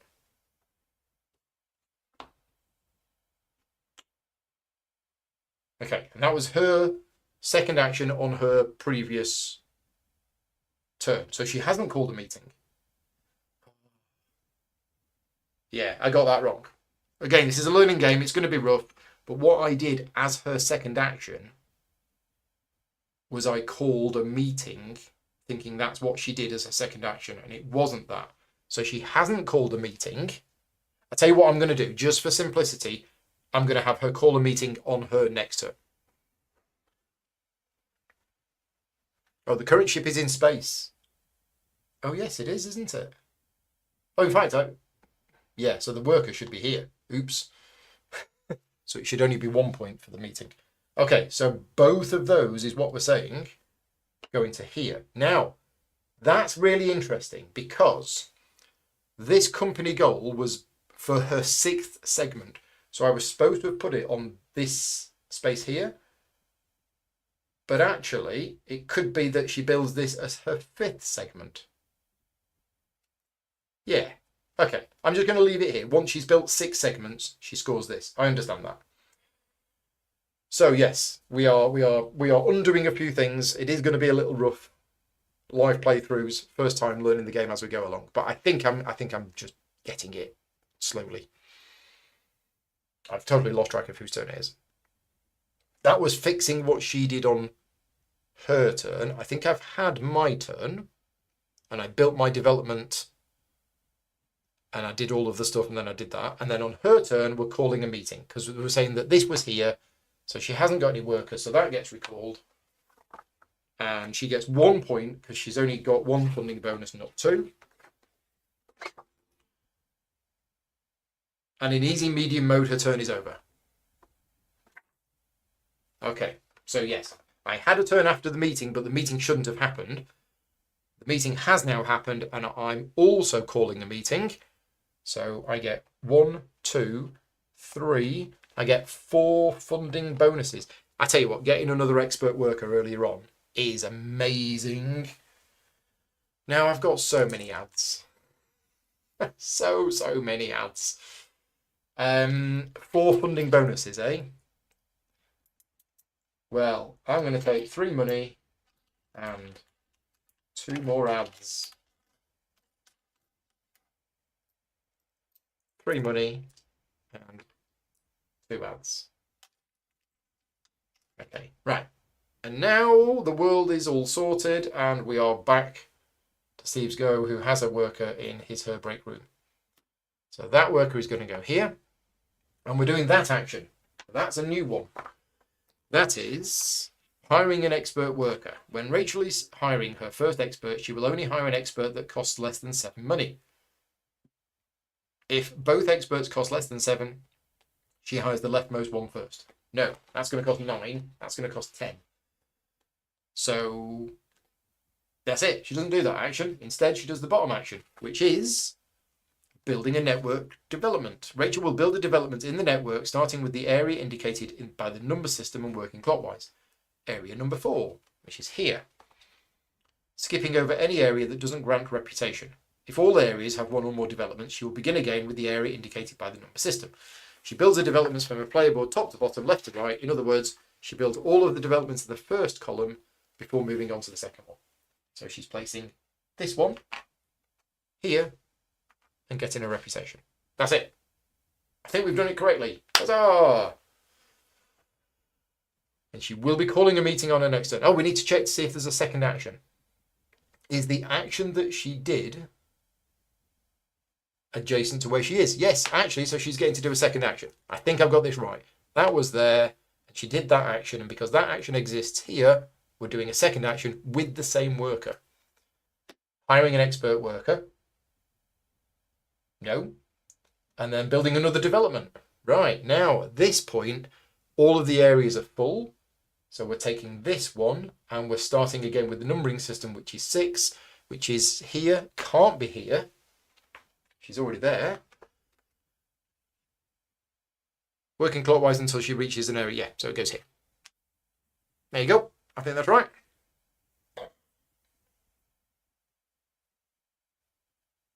My go. Okay, so do we have a plan? We don't have a plan. No, we don't have a plan. Well, we have a plan to advertise and sell tickets to all of these guests and get loads of money and reputation. That's what we're going to do. And we're going to use an expert worker to do so. And we're going to do this action twice. So the first time we're going to do it, we're going to sell. Oh, we can just oversell. That's funny, isn't it? Yeah, let's do it. Let's do it. So 1, 2, 3, 4, 5, 6, 9. We're going to spend 9 ads. Should have taken more ads. Right, 9 ads to sell 2 tickets to that one and 2 tickets to that one. I've never seen this before, ever, in a game. That this is empty and all of these are full. But I get 1 money and 1 rep, 1 money and 1 rep, 2 money and 1 rep, 2 money and 1 rep. So I get 6 money and I get 4 rep. Now that is pretty incredible, I think. Yeah, that's weird. Never done that before. Strange things are happening in this game. I'll tell you what we forgot to do. We forgot to advance Rachel's shuttle at the start of her 2 turns. So we need to do an undo on this. It's about to be Rachel's go, but we need to advance this for 2 turns ago when she called the meeting, and last turn where she did that. So apologies for that. We're going to do that now. So advance cruises. If she has a cruise in space, it will advance to the next stop. If it's a day in space, she gains 1 reputation for each guest on the cruise, regardless of the guest type. Okay, that was easy. That was 2 turns ago. Then last turn, it went to there. If it's the first destination of the cruise, she drops off her upgrade token on the leftmost empty space of the destination. Then regardless if it's the first destination or not, she scores all of her guests at the destination. She does not gain or spend ads to do this. So she basically gets 1 guest at 4 points. That just streamlines all of that. So yeah, okay. And then I guess it comes home. So at the start of this turn, this one comes home, goes to the break room, gains a reputation, and then the cruise gets discarded and the guest goes back to the supply. Okay. And then she takes her turn. And she has a worker. So we fixed it. I think we fixed it. Yeah, I like the way that the solo mode works for this because that's fairly simple. So we're flipping the card over. She's going here, which is kicking me out, which gets me double funding bonus. I'm going to take some ads. So I get 4 ads. And she wants to do this action. Now, this is a new action that she hasn't done before. This is going to be interesting because she can't do it. But all of the things have tickets sold. So I'm afraid you're late. Select a cruise using the number system and adds 2 guests to that cruise. If the cruise already has 1 or more guests, selects the next one instead. Adds guests to the selected cruise from bottom to top. If she can't add 2 guests, she'll add guests to the... Yeah, okay. Yeah, I think we're going to just skip that action because she can't do it. So instead, she's a building a segments. Building segments is this action. And where did she place? Here, which means she's going to get another action. But building segments starts with 6. Oh, these should have slid down. Okay, so can't start with number 6, so we're starting with number 3. So it's that one and that one. That's going in there. And that's going in there. That is her 6th development, which means she's going to place this here, which means we're going to have an AGM. But we finish her turn first. So that's her first action, which was to build 2 segments. These come down. Right. Next. Second action with the same worker. It's this. Is she going to hire an expert worker? No, because it needs to cost less than 7. That one costs 9, that one costs 8. So we're doing this one, which is a technology.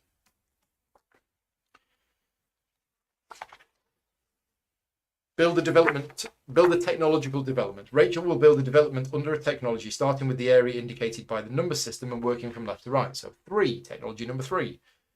Skipping over any area that does not grant reputation. So she's going to go for this one. And it's going to be this one, and it's going to go there, and it's going to give her 1 rep. If all areas have 1 or more developments, she begins again. Yeah, okay, that's basically it.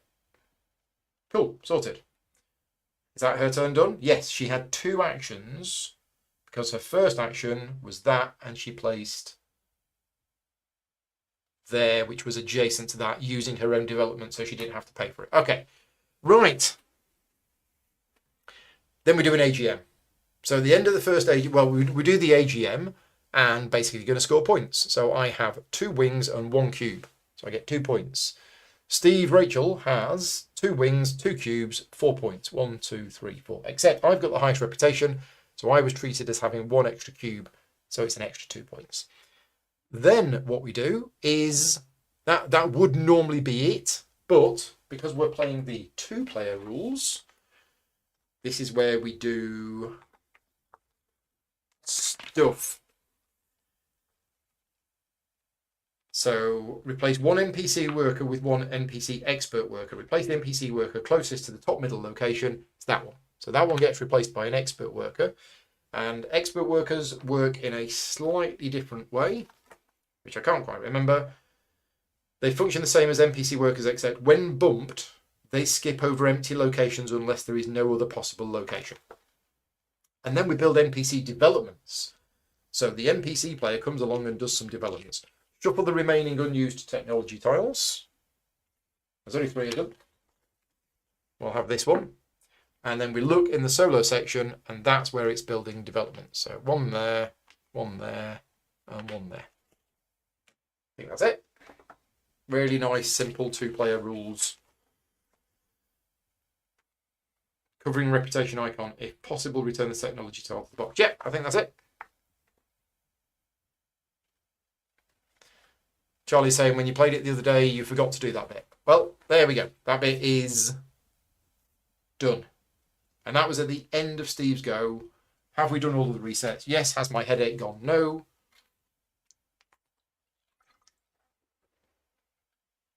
It's a good job I've got this evening off. I'm going to have a nice hot bath and I'm going to have a nice relaxing night where I'm not doing anything. Oh no, wait, I'm playing War of the Ring for 4 hours online. Yeah, that's tonight's plan. It's fine. I've got to go to the gym before then as well. These days off are great. I tend to be busier on days off than I am on working days. It's my go. I think it's my go. What are we doing? Well, we probably should be building ships. Everything else is going well. We haven't even built a single segment in the ship yet. But I do have money. So that's what I need to be doing. We need to be building segments, which is here. So I'll be kicking out this NPC worker. Is that fine? Yes, that's fine. How much money have we got? Not enough to do as much as I want. But it will be okay. We're all fine. We're all good. Yes, because I've got this technology. I've got the automated systems. Right. So I'm bumping out this worker. That worker... Oh no, that worker bumps out this one, which goes back here, getting Steve a funding bonus of a point. Right. Green development goes to technology. What did I get wrong? Yeah, no, you're right. Yeah, you're absolutely right. Thank you. I missed it. That one goes there. Yes, well spotted. Well spotted. And one of the NPCs did become an expert. This worker is now an expert worker. So I've gone there. That kicked, that bumped out that one, which went there, which bumped out that one, which went there, which got a point. Right, now my go, I'm going to build a segment. Hooray! Get the fireworks out. So I get a discount of 1 on all segments that I'm going to build. So we're going to build the Botanical Gardens. And we're going to build it into this ship here. And it's going to cost me 3 money minus 1, so it costs me 2 money. Now, fortunately, I don't have any more blueprints in here. But, thankfully, I know a guy who works in the blueprint office. And I'm going to say, oi, mate, can I have access to that escape maze? So it's normally going to cost me 3, but I only spend 2. But I do lose a reputation. But I build that straight in there. Okay, right, next. That's the end of that action. So I believe these come down at the end of the action.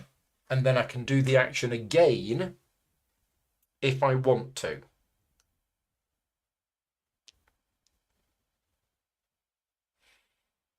My other options are, that's quite weak. That's pointless. I could pay, and because my reputation's here, I would have to pay these 2 people for this. No. That, it's another development. Should we have another development? I think we should. Let's stick another development down. Now, which one? Okay, let's spend 5. Let's spend 5 money, and we're going to put this development down. Now then. Now then. Let's go here. Because I'm greedy, and it's a reputation. Now, is it worth it? Where do I really want to go?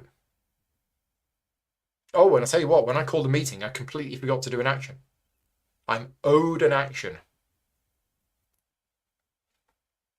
We'll skip it. Yeah, don't mind. I'm owed an action because I forgot to do an action when I called a meeting. I'm playing really old rules where that rule wasn't in the game. No, we're going to have the rep. Let's go there. Let's have the rep. Okay. That's my 2 actions done. We've got a ship that is actually ready for launching. Unfortunately, if I do, I'm going to lose reputation, 2 reputation, because there isn't room on the ship for everybody. That's fine. Be okay. Right, start of Steve's turn. Don't have any ships in space. Do have a worker in the break room. Reveal a card. Place it here. It is empty. No bumping out. take 2 agenda cards, take number 1 and then the one after it. So that one plus the one after it, done. Did the action that we do, was it in the location or the adjacent location? Yes, so we're going to do another action and we don't have to pay for it because that's a development marker. So the other action is take 2 agenda cards. We can't take 2 agenda cards because there's only one there. So we're building more segments again. Wow. We don't have a card on top of the deck. So it said to flip this one over to see what the number is, but then we shuffle it all together. So it's number 5, which is that one and that one. It's huge. I mean, it's totally the opposite of me. Just hardly building ships at all. We need another one. So it's number 5, ship number 5. We can't have ship number 5, so we're having ship number 2, which is this one, which is 1 money, which we don't have, and an agenda card. Well, there is only 1 agenda card, so that goes there.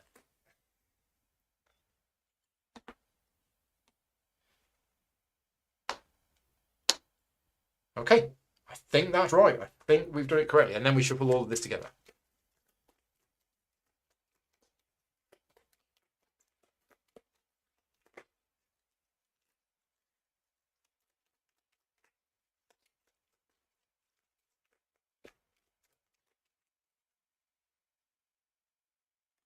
Okay, so we need another ship. Can any of us build any more ships? No. We don't actually need any more ships in the game because nobody can build another ship.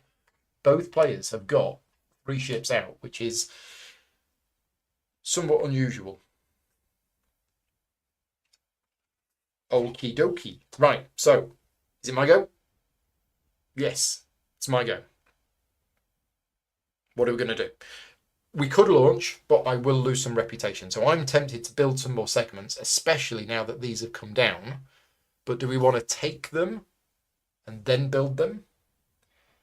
I'll tell you what, yeah, this is all good. We're going to go here and we're going to do these 2 actions. So the 2 blueprints I'm going to take, I mean, it's not ideal. It's really not.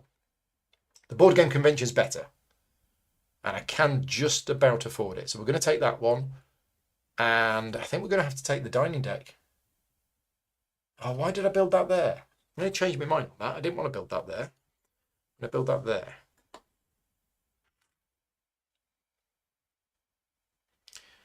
Okay, so I take the board game convention and I'm going to take the dining deck. I've always got these. If I'm really desperate, I've got extra stuff here. How am I going to get up to 13? 1, 2, 3, 4, 5, 6, 7, 8. Oh, yeah. So, that's interesting. So, right. I just want to check something here.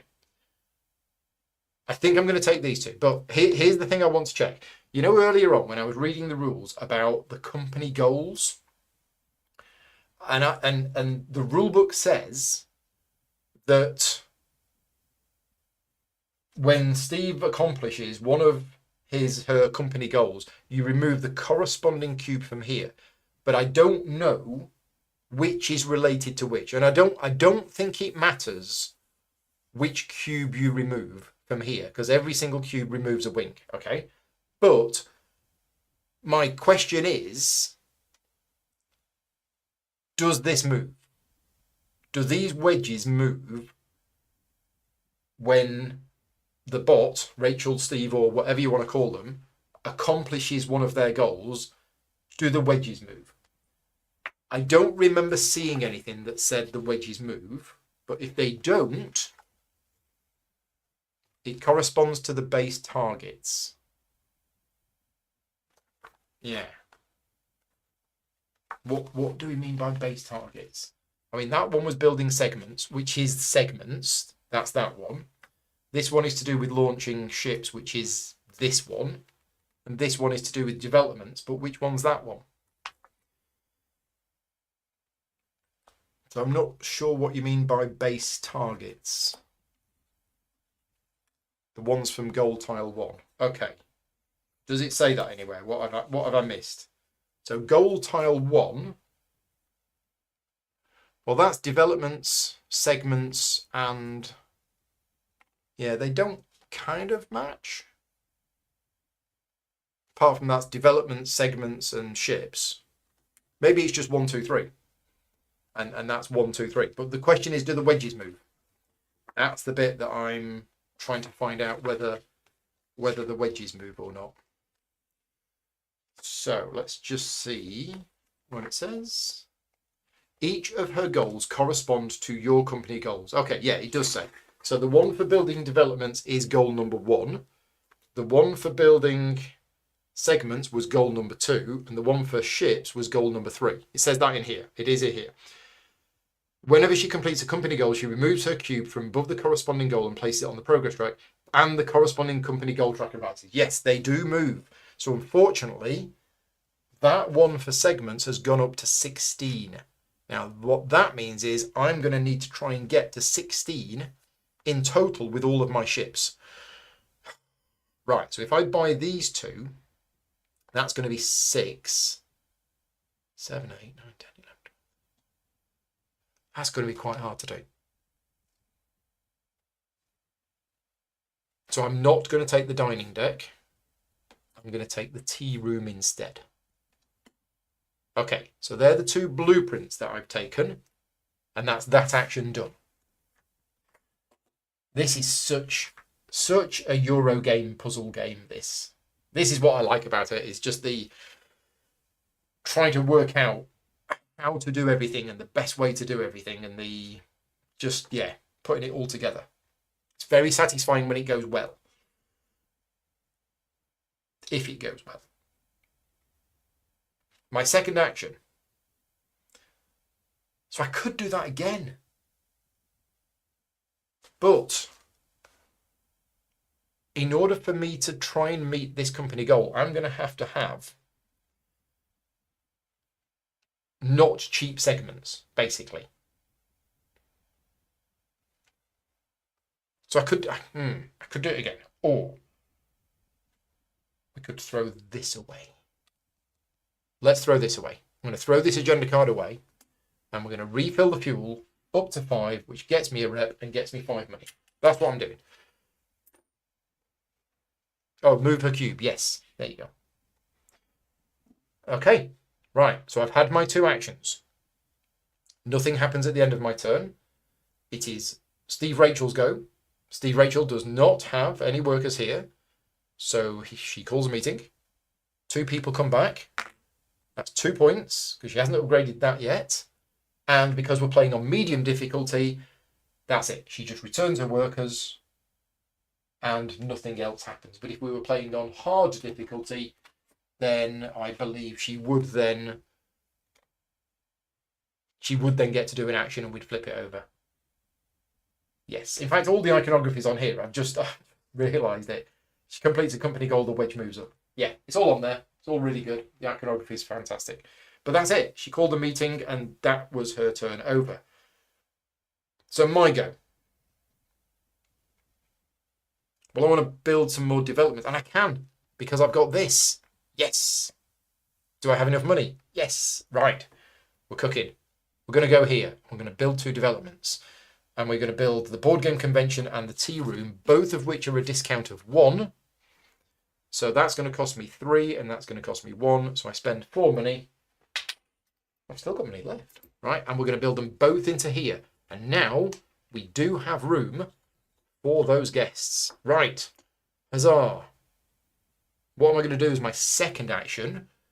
Do we want to build another development? Can I afford to build another development? No, but I can do this. Look at this. It's all there. It's all there for me. Right, so we're going to get a resource, we're going to get a money, we're going to get an ad, and we're going to get a reputation. Ka-ching! And then we get 4 new cards. 1, 2, 3, 4. Helping hand would be awesome. Bring an expert worker back home, get 5 funding bonuses. Lols. Right. Yes. That's it. Right, Steve's go. No ships in space. Does have a worker. Reveal the card. Place a worker here. That bumps me out. I come back here. I get a funding bonus. I'm going to take 2 ads.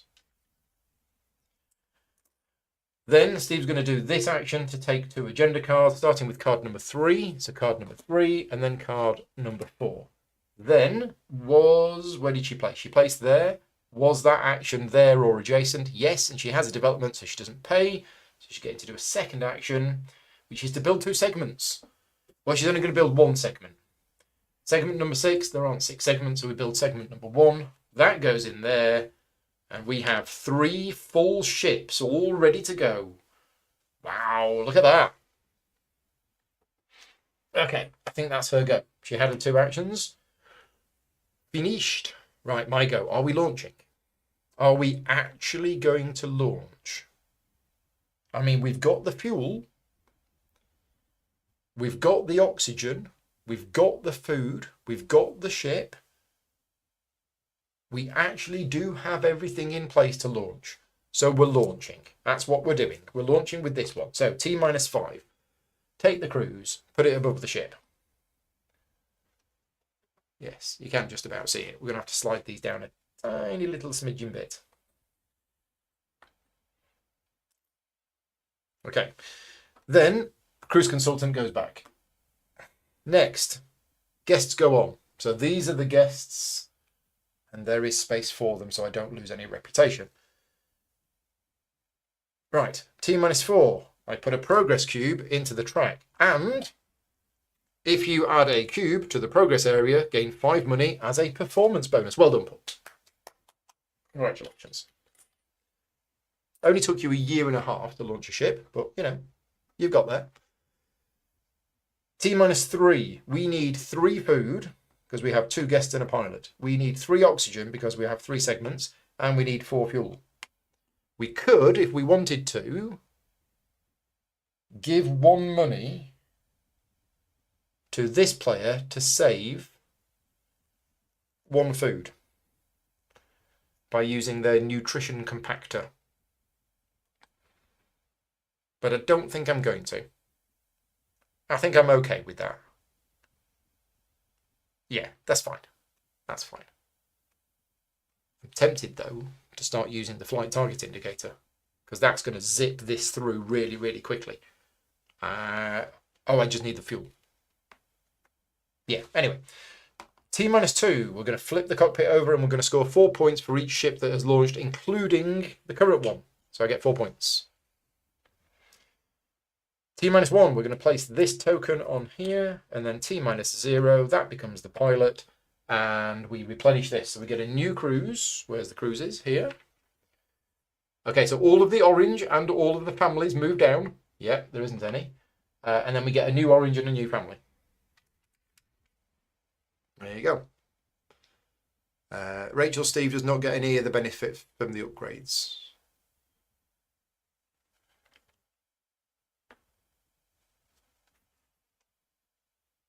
Yeah, jumping up the rep track quick. Yeah, I had a goal to do that, and it's taken quite a lot of effort, but I've managed to do it.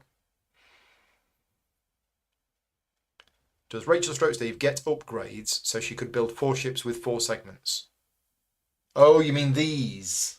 Yeah, no, I don't think so. Doesn't gain any benefits for those. Right. So we've launched. Huzzah. Right.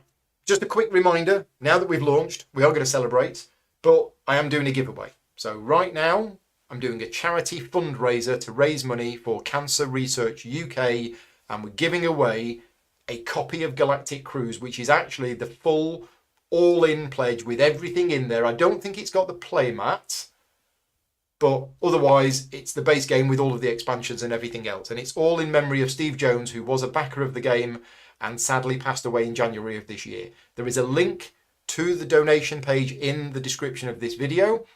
So if you are in a position to be able to donate, that's great. But if you do donate, and you donate £5 or more, you could win a copy of the game. You need to make sure that when you donate and you give your email address, that you tick the box to say, allow the fundraiser to get my information, or share my information with the fundraiser, because otherwise I won't be able to get your email address, which means I won't be able to contact you. So yes, thank you very much to everybody who has donated so far. And the fundraiser runs until, well, the fundraiser is actually going to stay open. It doesn't close. It stays open forever and all of the money, Tiltify take a little bit, but the rest of the money goes to charity. But on March 31st is when I'm doing the draw. So if you donate after March 31st, you're still welcome to, in memory of Steve, but the draw will have already been done. So good luck to everybody for doing that. Right, so that was my go. We're now on to Rachel's go. We have a card, nothing in space. Flip the card over. We're going to place the worker here, which bumps out this one, which gets me double funding bonus. Now, what am I going to take? Am I going to be greedy and take more ads? Yes, I am. So I get 4 ads. And then we're going to do this action. Now we couldn't do this action earlier on because everything was full. But now, select a cruise using the number system and add 2 guests to that cruise. If that cruise already has 1 or more guests, she will select the next one instead. So it's this one, right? Rachel, Steve adds guests to the selected cruise from the bottom section of the queue in order. A guest matching the first destination, if able. Second destination, if able. Third destination, if able. And then repeat the process if 2 guests have not been added. If Rachel is not able to add 2 guests to the selected cruise from the bottom section, she will add guests from the middle section using the same order. And if she can't add 2 guests from there, she uses from the top. And if she can't add 2 guests, she takes them from the supply. And then she gains 2 reputation. Okay, so basically, we're taking those 2, and they go on here, and she gets 2 rep. I mean, they do match. Does it say they have to match? Oh, yeah, a guest match in the first destination and a guest match in the second. So she won't put somebody on who does that. Thank you very much, Ray. Yeah, Steve Jones was a prominent member of the UK board gaming hobby and was also one of the Manacon organisers. And obviously Manacon is a convention that it's never going to be the same again without Steve. But Manacon is still running, and it is a convention which I go to every year, and it happens in July. And if you're interested in finding out more, I think the website is manacon.org.uk. And I can't actually remember where it is this year. It used to be in Leicester, and I've been telling everybody it's in Leicester, but it's moved. Ray, remind us where it is this year, because I can't remember. Right, I think that's it. Unless she's going to get a bonus action. Where did she go? She went here? Yeah, going to get a bonus action. Because that action is there and there's a development here. So, hiring an expert worker? Yes. This is only going to cost 6. So she's hiring an expert worker. Right. When Rachel is hiring her first expert, she will only hire an expert that costs less than 7 money. Both experts cost less than 7. She hires the leftmost one. Right. Okay. This one. On medium or hard, Rachel's experts gain an additional funding bonus when returned to her break room. Oh, interesting. So in the solo game, the bot's expert workers have this ability no matter what is printed there. But that basically goes there. She gets the funding bonus, she gets the point. Sure. Okay, that's it. That's the second action done. Northampton University. That's where it is. It's the second time it's moved in its 41-year history. Yeah, so Manacon has been going for 41 years. I attended it in its previous location, which I think was somewhere in Birmingham. I remember going to Manacon in the mid to late 90s, and I remember playing a 12-hour game of Axis and Allies, and I remember playing like a 4-hour game of Block Mania, or something like that. But yeah, I used to go to Manacon a long, long time ago, and then since it's been in Leicester, I've been going pretty much every year for the last 12, 13 years, I think. But it's moving this year. Derek's popped in. Hi, Derek. Thank you for popping in. Good to see you. Hope you're doing okay. I am currently struggling to remember where I'm up to because I'm getting all excited and distracted by the chat. What have I just done? We've just done Rachel's go. Yes. And she had 2 actions because she placed a worker somewhere that did a certain... Yeah, okay, my go. Right, we have a ship in space, and I am going to pay the 1 money to the bank. Oh, no, I haven't got the 2 fuel. I'm not doing that. I'm just going to move to here. So this is a family destination, and we are going to drop this token off, and we're going to drop it off here, which means I can now bump out my own workers. We are then going to spend 3 ads to get these 2 guests to go and see Zig and Zag. Tea coffee? Tea coffee? They get 8 points and then go back. So 8 points. Nice. And that's it. That's that. Destination done, finished. Yes. Okay. We're all good. Next, it is my actual go, and I do have an expert worker. So where am I going to go? Well, everything is wide open again now. I think we probably want to schedule another cruise and build some more segments and everything, just everything. Definitely want to be building more segments. And I definitely want to be launching a second cruise because I want to do that and I want to do that. Then I'll be happy.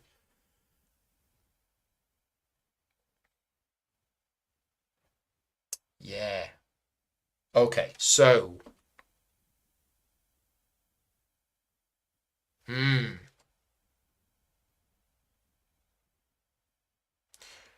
How much money have I got? I have 10 money. I can bump my own workers out now. I mean, being able to bump your own workers out is very strong, especially when you can bump out your own expert workers with special abilities.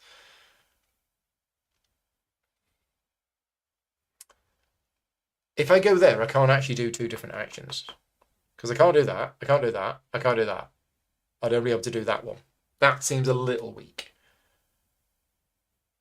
So, do we want to build another development? I also kind of want resources. And there's loads of fuel here. Right, we're going to do it. We're going to do it. We're going to bump out my own worker who comes back to my break room and he's going to give me a fuel. Okay, got a plan. I have a plan. Then the first action I'm going to do is this one, and I'm going to take 3 fuel from the silo.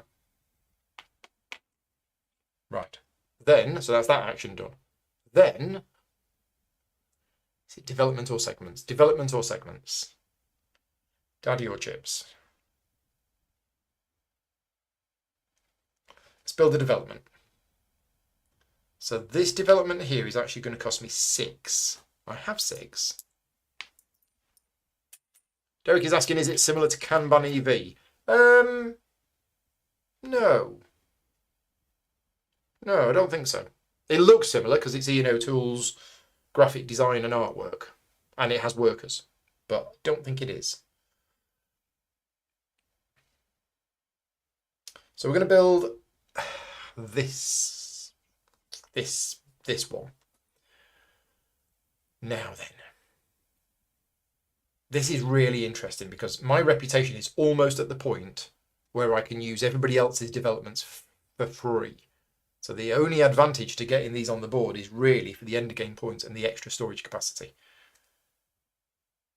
Which is still okay. That's still good.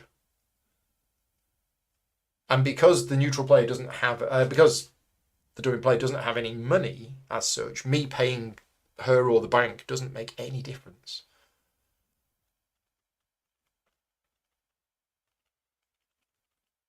Oh no. I don't think this matters much. We're going to go here. Yeah, we're going to go there. Right. Okay, so what did I do? I did that, and I did that, and that is my go done. Okay.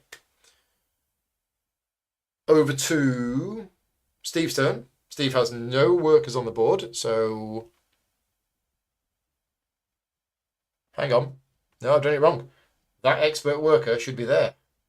I put it there by accident. Should have gone here. So Steve does have an expert worker.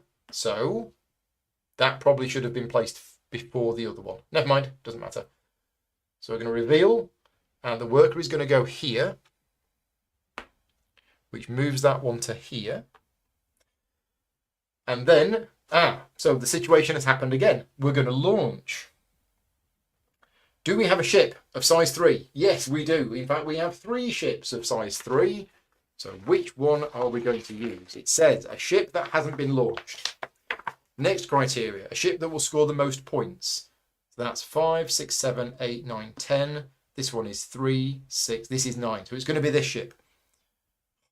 And if still tied, it's the rightmost ship. Right. And as we worked out earlier on, if at the point of launch, Steve doesn't have a worker available, we're going to take a worker from the one that was last placed on the board, and it's going to go onto the ship as a pilot. Okay, so we are assigning and boarding. We are choosing a cruise based on the number system. The number is 6, but there aren't 6, so we do number 3, which is this one. Take any guests next to it. So that's going to go there. We take the guests go here. Don't need to do any last minute ticket sales. Progress cube is going to go in here. Pay resources. So the printed fuel cost is 3. She has 3. So doesn't need to pay any extra food. Score the cockpit. So it was 10. Yeah, 10 points. So that flips over 10 points. 37. Next, load up. Flip an upgrade token from the launch tower. So the lower 4 tokens in any order flips over and goes there. And then lift off. Yeah, now, what's interesting here... Oh, and then add a new cruise to the marketing board as usual. It does say, what's interesting here is, does she get a second action? No, she doesn't, because that action is not printed on the board anywhere. Yeah. So, the new cruise is that one. So, all orange and purple guests move down. There aren't any. And we get more ones. Yeah, this has been a really interesting game because I hoovered up all of these guests really early. But that, I believe, is it. Launch has been done. Will there be a raffle on board akin Ryanair? It'll always be the worker from that turn. Yes. Yeah. Yeah, because you would have placed it and then moved it. Yeah, okay. Right, I think that is her go done. Yeah, I think that's her go done. Right, so now we are going to advance my cruise and I'm going to spend 2 fuel to advance twice. So buckle in. We're going to go zoom, zoom, and we're going to have 2 days in space in the space of a day. We're going to mess with the time-space continuum. And what we're going to do on a day in space? Well, first of all, this relaxation guest has 3 things to do. They first of all visit the botanical gardens in the morning. Then they go for a cup of tea in the tea rooms, all very British. And then they go to a board game convention in the evening. So this one guest is going to give me 3 points. 1, 2, 3. The other guest, there's only one thing for them to do. It's a family. They don't care about the botanical gardens. They don't want to drink tea because the kid, yeah, he's got a bit of a caffeine problem. But they do go to the board game convention, and families in this game give money. So that's money. And then it's another day in space. It's exactly the same again. So 1 money and 3 more points. That's it. That's my start of turn. 2 days in space instead of 1 because of that technology. And now I take my actual turn where I could call a meeting, but I don't think I want to. Do I want blueprints? Or do I want to build blueprints? Do I want to tank my reputation? I tell you what, we could just be placing developments out on the board. Oh, this is crazy. This power here is so good. I'm going to bump my own worker. And it's my expert worker who comes back here and I get 2 funding bonuses. And I'm going to take 2 more fuel. I think I've got into a bit of a combo here. Yeah. We're going to take 2 more fuel? Sure. He says. Not sure. But yeah. I'm going to take 2 more fuel. Right, we'll just do that. Roll with it. We'll see how we get on. So that was my funding bonus for me bumping myself, which I can only do because of this.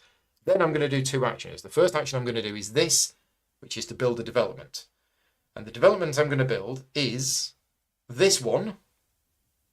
And it's going to cost me 7, but I'm going to pay for it with 2 fuel and 5 money. 1, 2, 3, 4, 5. 2 fuel, 5 money. Puts this development out here. That's this action. Then as my second action, I'm going to do this, and I'm going to take 2 blueprints. So I need to be very careful about the numbers because I've got 7 points of blueprints in the first ship. So I need to make sure I've got 9 across the rest of my ships. And these are not that high scoring. I haven't actually scheduled another cruise yet. I want to do that at some point. But I don't know which one to schedule.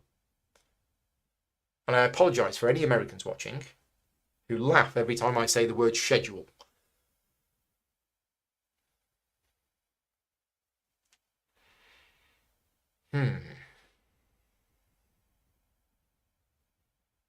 So let's take the Ice Cream Emporium. Let's take that. So I don't really want to take it. Oh, and I'm just taking him.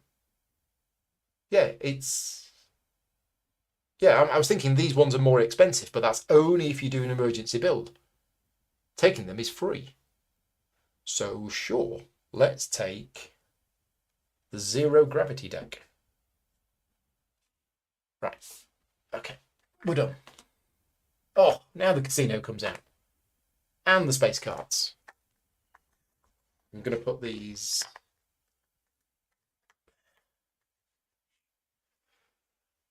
Okay, so is that my 2 actions done? Why I took the fuel dev and not the food one. I took the fuel one because I do have plans to finish all of these by the end of the game. And I took that one because I could pay for it with fuel. I didn't... Yeah, I could have taken that one, but I kind of wanted this because I want to be able to have lots of fuel capacity. That was my thinking of it.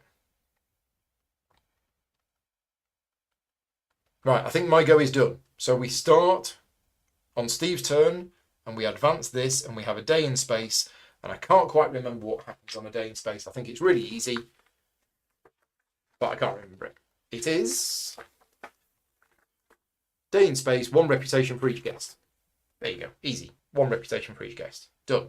Then, going to take a turn, calling a meeting. Yep, no workers here. So we call a meeting. These 2 come back. Bop, bop. Get 2 points. And that's all that happens because we're playing on medium difficulty. I think I'm starting to get it now. My go. We are going to spend the 2 fuel to do a double advance. So we have a destination. These 2 guests are going to get off the ship. And this one wants to go there. This one isn't too bothered about it. But we spend 3 ads. And they go here and they're worth 3 points each. So that gets me 6 points. And then they get back on the ship. And then we arrive on Earth, which means those go back to the supply. This goes back to my break room, getting me a funding bonus. And I will take 2 ads. And then that cruise is going to get discarded. And that's the start of my turn. So I now have my actual turn where I am going to place my expert worker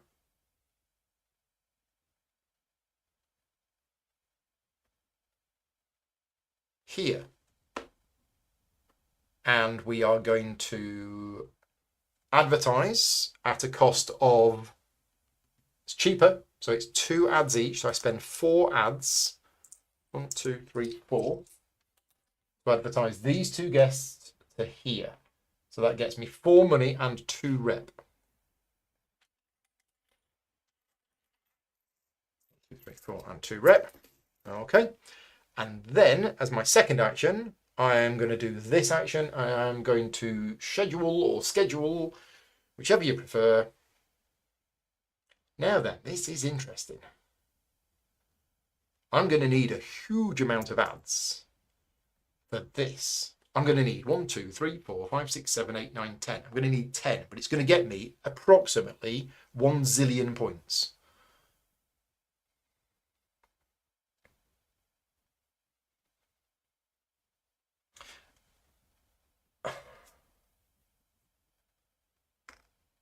I just need to check. I have a funny feeling that Steve Rachel should have accomplished another company goal. and I might have missed it. Yeah, launch 2 different ships. Okay, so that should have gone up to there, and that should have gone to there. Launch 2 different ships. Not 3. 3's on easy mode. We're not playing on easy mode.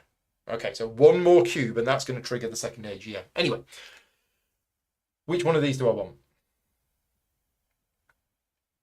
I kind of want to launch a different ship. So I think it's going to be this one. It's going to be that one. And the token that I'm going to remove is this one this time, I think. Yes. No, yes, yes, no.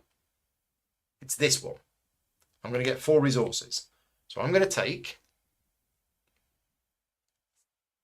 1, 2. I've got no cards. I'm just going to take 4 fuel.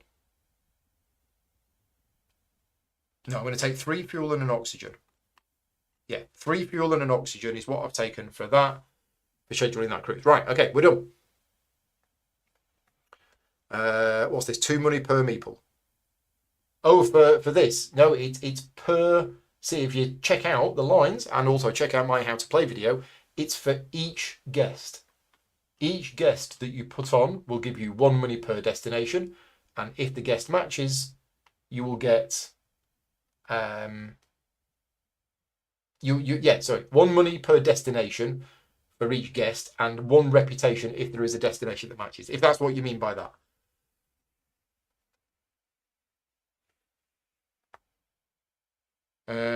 What am I doing? What am I doing?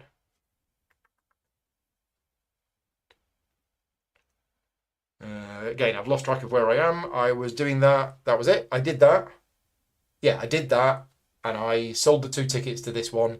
And then I scheduled the cruise. And we're done. That's my turn over. So Steve advances to a day in space and gets 2 reputation. Right. Next. Steve's turn. We have workers. That one's going to go there. It is empty. And we're going to do that. We're going to hire an expert worker. Can we hire this one? Now, it needs to cost less than 4. Doesn't cost less than 4. So we're not doing that. We're doing this action instead, which is placing a development on a technology. Can't remember how that works. Starting with the area indicated by the number system. Well, they've all been taken as far as reputation goes. So we're going to go through them again, starting with number 3. So number 3 is there, and it's this one. So that goes there. Nice and easy. Yeah, okay, done. And then was the building technology action adjacent to the location where she was? Yes. So she's actually paying all of the other people, but basically I get 1 money. Woohoo! So crazy, but she pays all of these people to use that action there to then do another action, which is to take 2 agenda cards, starting with card number 4. Can't take card number 4, but we're going to discard that one and that one. Okay. Quickly showing what the backside of the board looks like. Yeah, no problem. Yeah, I saw that comment and then I realised who said it. Hi Jeff, thank you for popping in. I mean, I've got a camera underneath the table. If you want to do that.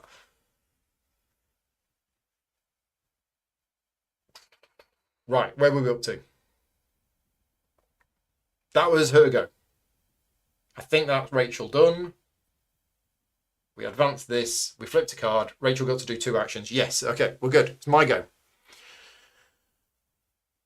I don't have anything in space at the moment, but we do have a flight scheduled. We have a ship capable, but it's not the right ship. I want to build. I want to build segments, and I do have the money to build segments.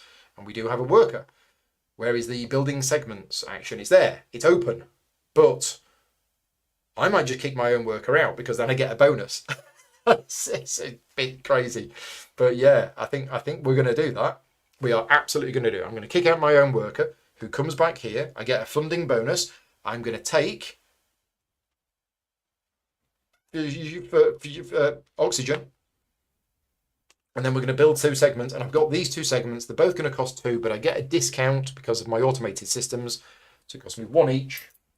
And I'm going to put the Ice Cream Emporium and the Zero Gravity deck both in the same ship. So don't try this at home, but eating ice cream in a 0G environment might not work. Just saying. So that's that action.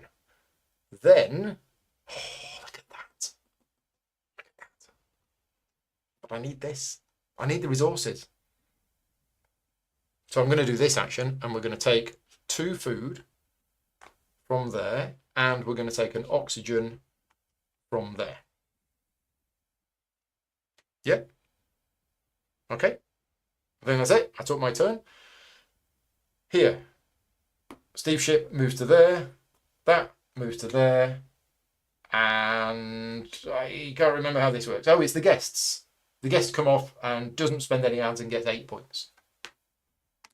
That's that. And then turn, do have a worker, flip a card over, put the worker here, which bumps that out, which goes to there, which bounces to there, which bounces to there. She doesn't unlock that ability, so it bounces to here, which kicks mine out.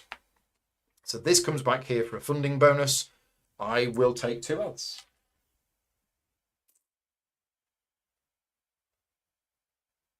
Okay. And that's that. And then we're doing this action. Now, we've not done this action for a while. Now this is interesting. There's no cards in the display. So I think it said we're using the card on top of the deck, which is fuel, but she can't take 3 fuel. So she doesn't do that action. Instead, the fuel goes to the max and she gets a reputation. And that was the first action of a worker placed here. But that action is there, so she doesn't match, so she doesn't get to do a bonus action. Right, okay. My go. We got 2 ships now ready to launch, but I need to launch 3 different ones for that company goal. Well, I don't think I've ever launched 3 different ships in a game of Galactic Cruise. So if I do manage to do this, that will be phenomenal. Steve gets the second action. I think I did. No, because the first action was this action, and Steve placed here. And Steve only gets the second action on easy mode if the action was there, on medium or hard mode if the action was there. So doesn't get a second action. Unless I've totally misunderstood the game. But I think I'm okay. I think I'm good. Right. So are we launching? I should. I really should launch. I mean, that is going to trigger the second AGM. But I think I need to. I need to get these ships in space. So we're launching. This is the cruise that I had scheduled. And it's going to go on this ship. Because that's actually going to get me 6 points. Yep, and effectively 11 points because I'm not going to lose the 5 for launching. So that goes there. The cruise consultant goes back there. Then we take the guests, and do we have room for them? Yes, we do. Okay, then we do T-4. We get a progress cube in here. T-3. Do I have 3 food? I don't, but my mate, Steve, has a nutrition compactor, and he loves me, so he'll let me use it for free. So I only need 2 food. Do I have 3 oxygen? I do. Do I have 4 fuel? No, I only have 3. I'm going to move my reputation down there to get the 1 fuel that I need. Okay, we're done. Cockpit. I get 1 point per segment. I have 6 segments. So I get 6 points, and the cockpit flips over. Then we do T-1. I'm going to move this upgrade token to there. Then we're doing a T-0. That goes there, and we get a new cruise. So the new cruise says that all orange guests will move down 1, and then we're going to get 2 new orange guests. Go there, they go there. That is it. That is my turn done. Did I accomplish any of the company goals? No, nobody, no. Right, Steve's go. This moves here. It comes home. The workers go back there. Cruise gets discarded out of the game. The expert worker goes back to the break room. And I think it said expert workers get 2 funding bonuses.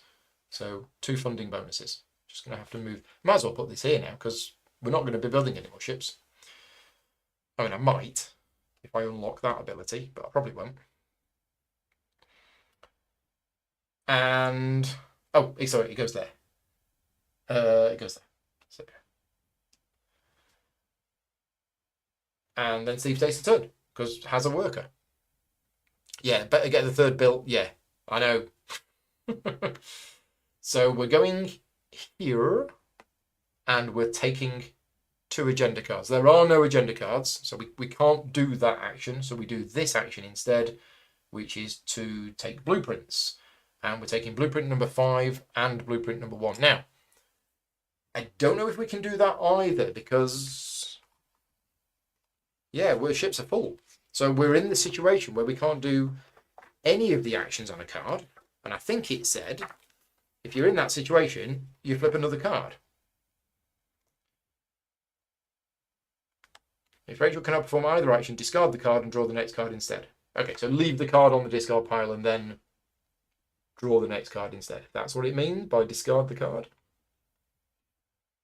Or does it actually mean discard the card? Interesting. So yeah, I have a question. So the rules say, if Rachel has available workers, reveal the top card of the solo deck.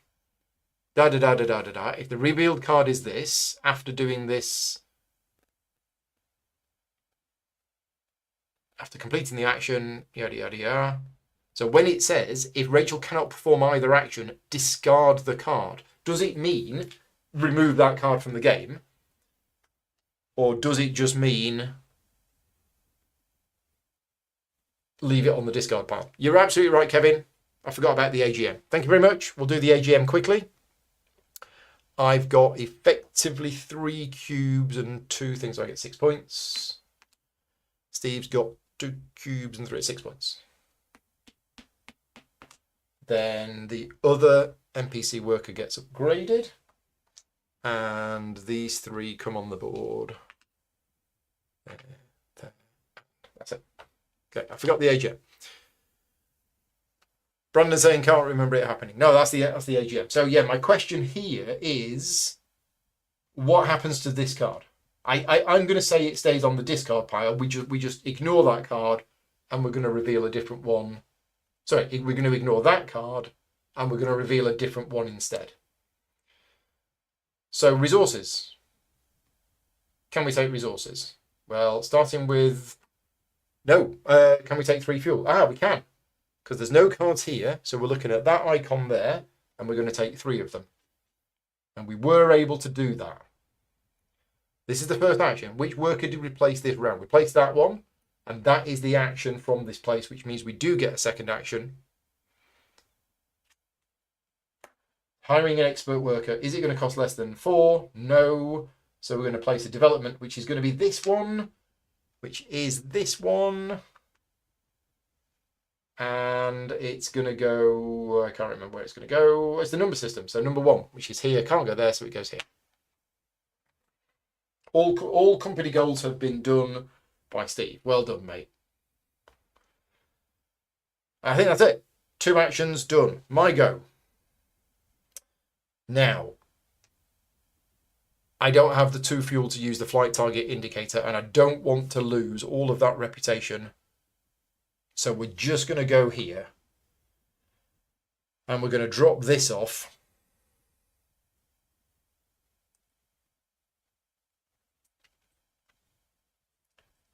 Now then, that is interesting because I could now have that, which will mean I can have 4 ships of size 4. I think I want to do that. I think I want this one. Or do we want this one? That's going to get me how many funding bonuses? That's going to get me 3 funding bonuses immediately and more funding bonuses as the game goes on.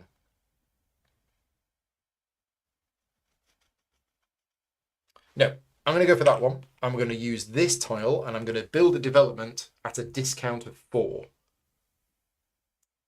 Is it a discount of 4 or a cost of 4? I think it's a discount of 4. So I'm going to build this one for 2 money.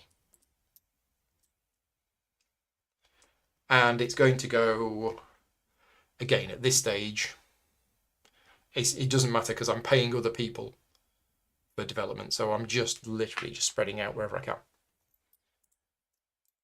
Yep, I'm advancing my ship. I'm doing that.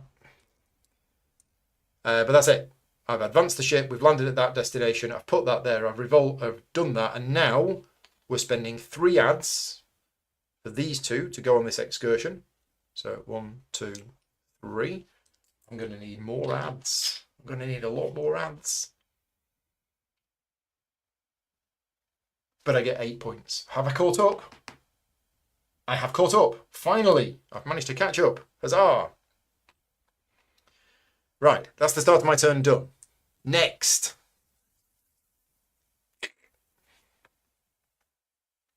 I need to get some ads. Where are we going to go with this one? Or do we call a meeting?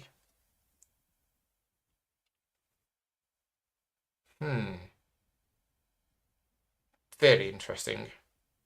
Okay, so I think I've spotted a combo here. Yeah, so I'm going to go here and bump out this worker. Oh no, I was hoping it would bounce over there to there. No, it doesn't. I can still do it. But and I've got developments everywhere, so this kind of doesn't matter too much. So I'm going to bump out Steve's worker here, which goes back here and gets 1 point.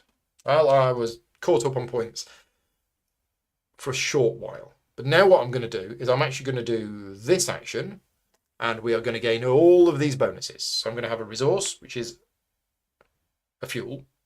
I'm going to have a reputation, which is that. I'm going to have an ad and a money. 1 ad, 1 money. Right, that was my first action. Let's have some cards.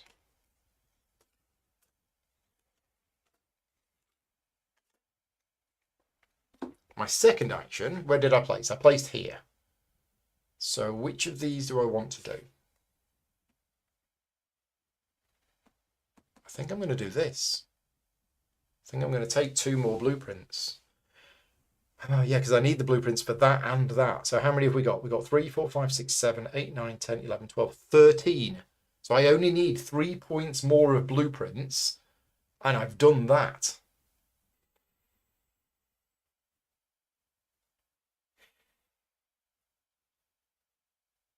Okay, well, let's take the casino.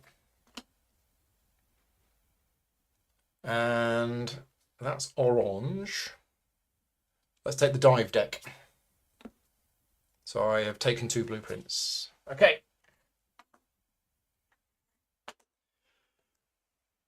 I can bump myself. I can bump myself, yes. But I don't think I wanted to, because this is the action that I wanted to do. So I had to go in one of these 3 places. Right. Am I done? Do I have enough ads for the next turn? What I'm planning to do on the next turn? Yes, I do. So we're all good. Steve's go. Nobody in space. We do have a worker available. We reveal the card.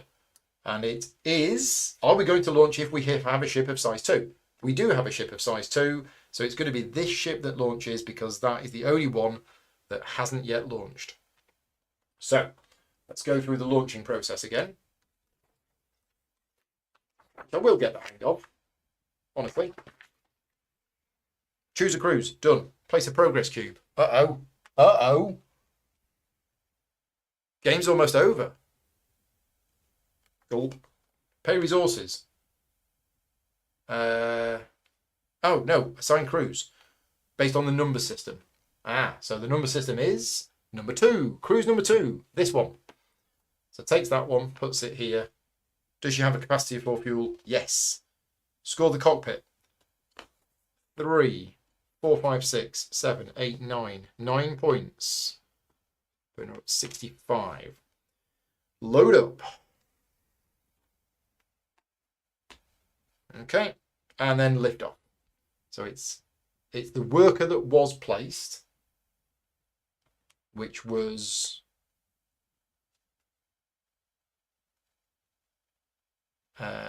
did we place a worker?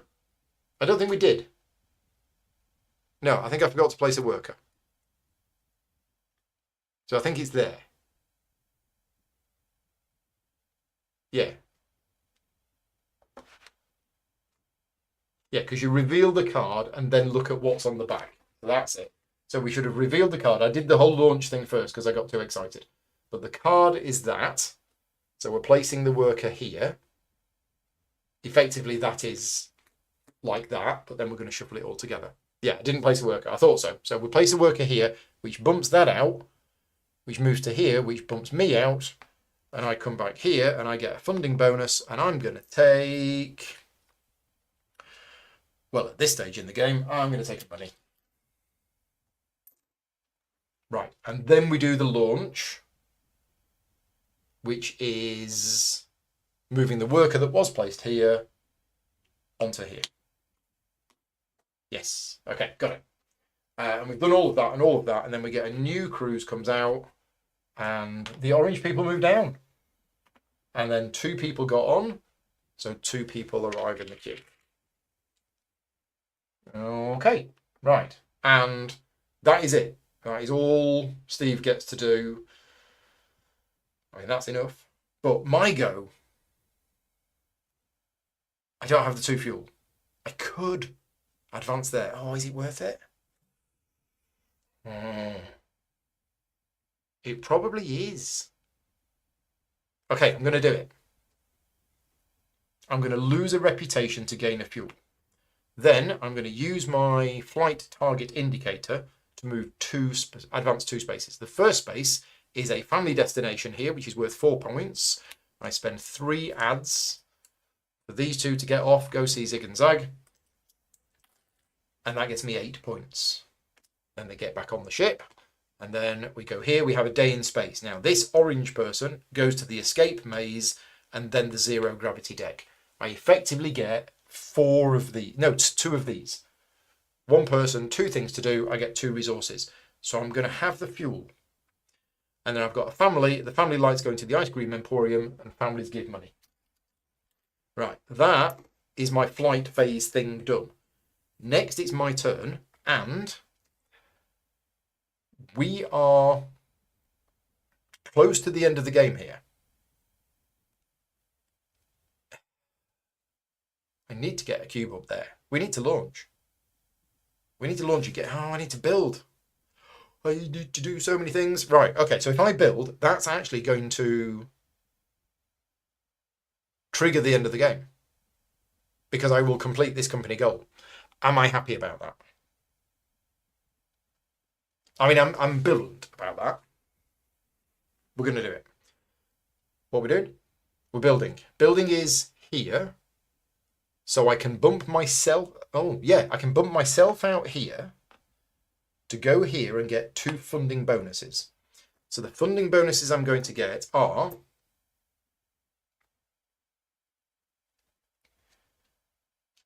money and money.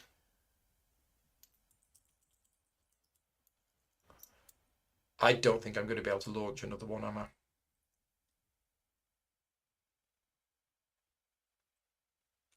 I mean, I might be able to, but I'm so short on resources. So maybe I won't take money. Maybe I'll take an oxygen and another oxygen. So I got 2 funding bonuses because I bumped out my own expert worker. My expert worker comes back here and I get 2 funding bonuses and I take 2 oxygen. Right, okay. Then I'm going to do that. So that's the action I'm going to do.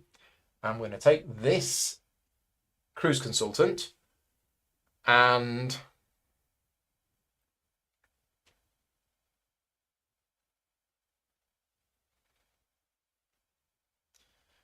we're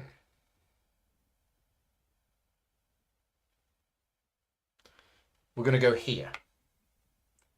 And the token that I'm going to choose to flip over is going to be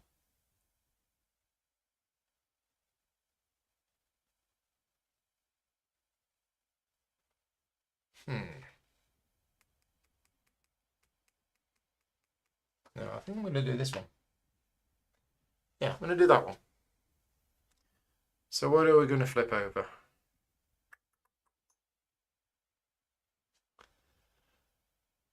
Let's flip over. No, let's knock over this, but let's flip over this one for 4 money.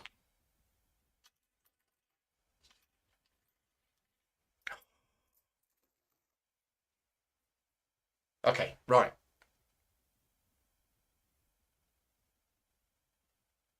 I was going to build. I thought the whole point was I was going to build.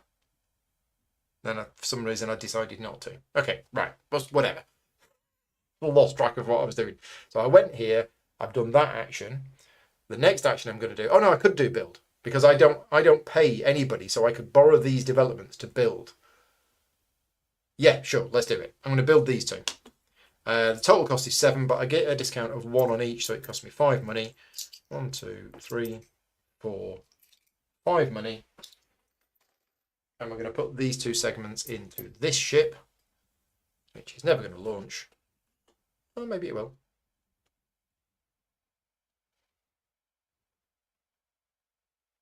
Yeah, maybe it will. Okay, that's interesting. Yeah, let's do that.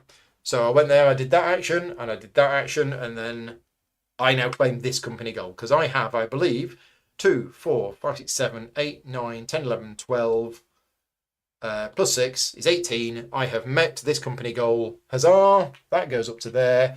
The end of the game is triggered. So we finish this round, then we do the recall back to the break room, not a meeting, 1 final turn, advanced cruises. Okay. Yes. Exactly right, Brando. That's what I want to do. So, Steve's go. We advance this to a day in space, we get 2 reputation. Next, we don't have any workers available, so we call a meeting. These come back. We get 3 funding bonuses, which is 3 points, because that hasn't been unlocked. And because we're playing on medium, that's it. End of turn. Right. So now we've finished that round. Now we do the recall. So everybody comes back. But it's not a meeting, but you do get funding bonuses. So I go there, I get a funding bonus, and it's going to be 2 ads, I think. And now I get 1 more turn, and that turn has to be to launch. So that oh no, that turn is, well, this comes back home. So this comes back home, they go there, that goes back to my break room. I've gone back to my break room, I'll have 2 ads. No. I need resources. Oh, smeg. Right, changed mind. I don't need those 2 ads on the previous one. I need the food. And this time I need the fuel. Am I going to be able to do this? Oh, it's so tight. I think I only need 1 food because I'm only going to take 1 guest because the ship's only got 1 space. So I'm only going to take 1 guest, so I only need 2 food. Oxygen, fine. Fuel, I'm short. I will have to lose reputation. That's going to cost me 7 points. Wow. But it's going to get me 8. So it's worth it. I think it's worth it. Yeah, wow. That is really tight, isn't it? Yeah, okay. So we're launching, and we're launching with this worker. So we're going to take this, and we're going to put it, I'm just going to put my stuff here now. That's going to go there. I've never launched 3 different ships before. I'm very proud of myself. Then my cruise consultant goes back. Then we don't have any guests, so we spend 1 ad. Oh my god, I've just about got enough because of this. Thought the whole plan had gone to pot then. So we get this 1 guest. We put them on there, but it's a last minute sale, so we don't get any of these bonuses. Right, next we get a cube, which goes in here. Then we need to spend 2 food. 1, because I'm borrowing Steve's nutrition compactor. We have the food. We then spend 2 oxygen because we have 2 segments. I then need, unfortunately, 4 fuel. I've only got 3. So I have to lose a reputation. So I have to lose 3 reputation, in fact, to get the 1 resource that I need to be able to launch. Right, then the cockpit scores, and it gets 4 points for every ship with 3 or more segments. So that's 8 points. and then it flips over, effectively getting me another 5 points. Then we put that token on there, then we put that on there, and then we replenish it. Do I have ads to score the destination? I do not, but it's fine. We're all good. That's going to go there. That's going to move down. One person got on. One new person arrives. Okay, so that was my last turn of the game. I mean, if I really wanted to, I could lose more reputation to get the ads. It might be worth it. Oh, and achieve the company goal. Thank you, Simon. Yes, I've achieved this company goal for launching 3 different ships. So that goes there. Oh.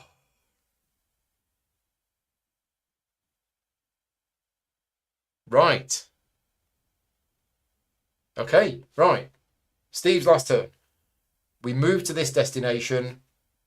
For some reason, I don't seem to have a token here because I forgot to put it on there. But the token gets dropped off here and gets 8 points. These two go here. Chill out. 8 points. 8 points for pink. 76. Okay. Next, Steve takes a turn. That should have been shuffled together. We have one last turn. What is it are you going to do? You are going to place a worker, expert worker if available, here. Are you going to hire an expert worker? You can, because it now only costs 3. So the expert worker gets hired, goes here, gets 2 funding bonuses, which is 2 points at this stage in the game. And then, because the worker was placed here, and it is through development adjacent to here, so I get money, but actually everybody loves Steve, so Steve doesn't have to pay anything. We do get a second action with the same worker, which is to launch. That's bad. That's bad. Bad, bad, bad, bad, bad. Okay, so it's whichever ship is worth the most points. And it's cruise number 4. So this ship is worth 5, 6, 7. That was 10. Yeah, that was 10. So that goes there. The worker that was just placed becomes the pilot. We get the 10 points. Uh-oh. And we've already flipped that. We take these 2 guests. We put them on here. I think that's it. I used the tech for food, but at the time the reputation was high enough that I didn't have to pay for it. Yes, exactly right. Yeah. My reputation was here, which means I could borrow Steve's nutrition compactor for no food, but then I had to lose the reputation to pay for the fuel. So, yeah. Yeah, we're all good. I think that's it. So now we have this final part of the game where every cruise that's in space can advance to any one future destination. And if the problem is I don't have the ads. So what I could do, I mean, launching got me the cube and got me 2 extra cubes. So that's a lot of points anyway.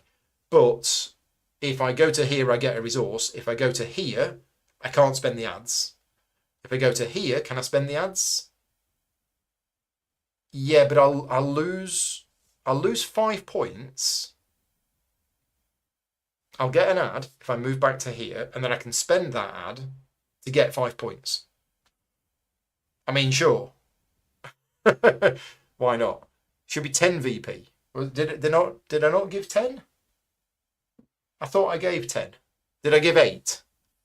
Okay. And Steve puts a cube. Thank you. I did forget about the cube. Did I forget about that earlier? I may have forgot that earlier. That's me just getting all flustered because it's 5 o'clock. I need to go to the gym soon. It's almost perfect timing because Vicky's home at about 10 past 5 and we're going to the gym fairly soon after she gets home. So, yeah. I think we're doing it right. Hopefully we've done it right. Go to Orange, you can drop the upgrade to get more points. I don't think I can. I think it's exactly the same. Yeah. I can get ads from the leftmost reward of the orange zone. Oh, I can. Right, good point. So we go to the orange destination, we drop this off here, and I get funding bonuses. 1 funding bonus for every cube I've got here. Well, I'm going to get 1, 2, 3, 4, 5. I get 12 ads. Okay, that's how I get the ads. Thank you very much. 12 ads. And then I spend 1 ad to advertise to him to go off to get 5 points. 1, 2, 3, 4, 5. Now, next question is, what does Steve do at the end of the game with these flights? Final round. Rachel pulls her workers back and takes a final turn as normal. When advancing to stop on any cruise, Rachel chooses the stop that will score her the most points. So, well, this one here lands there, and basically, where's the token? Did I forget the token? Oh no, we've already dropped the token off. Okay, so it's these two visiting this location, 3 points each, 6 points. Okay, 6. And then this one will go to here, and that will be 10 points. Yeah, because it goes there, it's worth 5, 2 guests, 10 points. 106. There you go. I did joke that you weren't going to get your 100-point bonus token, but you totally have. Right, 100 points. There you go. Have that, Steve. Okay. 1 ad and 5 points from the funding bonus. Oh, I see what you mean. Yes, I didn't need that. Well, I knew ads were going to convert to points. Thank you. So how many funding bonuses did I get? I got 6 funding bonuses. So I should have taken 2 ads, of which I spent 1, and 5 points. Thank you. Chat's got my back. Okay. I think we're done. I think we've advanced all of the flights. So now we do the final AGM and the final scoring. So first of all, money, resources, ads, agenda cards, and blueprints divided by 3. Well, I have 4 money and 1 ad. And that's it. Oh no, yeah, I've got no resources, I've got no agenda cards, and no blueprints. So I get 1 point. Rachel does not score for supplies. Right, progress scoring. Yes. So progress scoring. I have 3 cubes, and I don't have the highest rep anymore. So I've got 3 cubes multiplied by 4. I get 12 points. Unfortunately, Steve Rachel gets 4 cubes multiplied by 4, 16 points. Right. Next. Ship segments. Rachel scores as usual. 1, 2, 3, 4, 5, 6, 7, 8, 9, 10, 11, 12, 13, 14, 15 points. 15. I get 1, 2, 3, 4, 5, 6, 7, 8, 9, 10, 11, 12, 13, 14, 15, 16, 17, 18. So knock off 2 and then 10, 20. So there's my 100 points. Let's put it on zig and zag. Okay, that's segments. Reputation. So Rachel scores as usual. She gets 15, I get 8.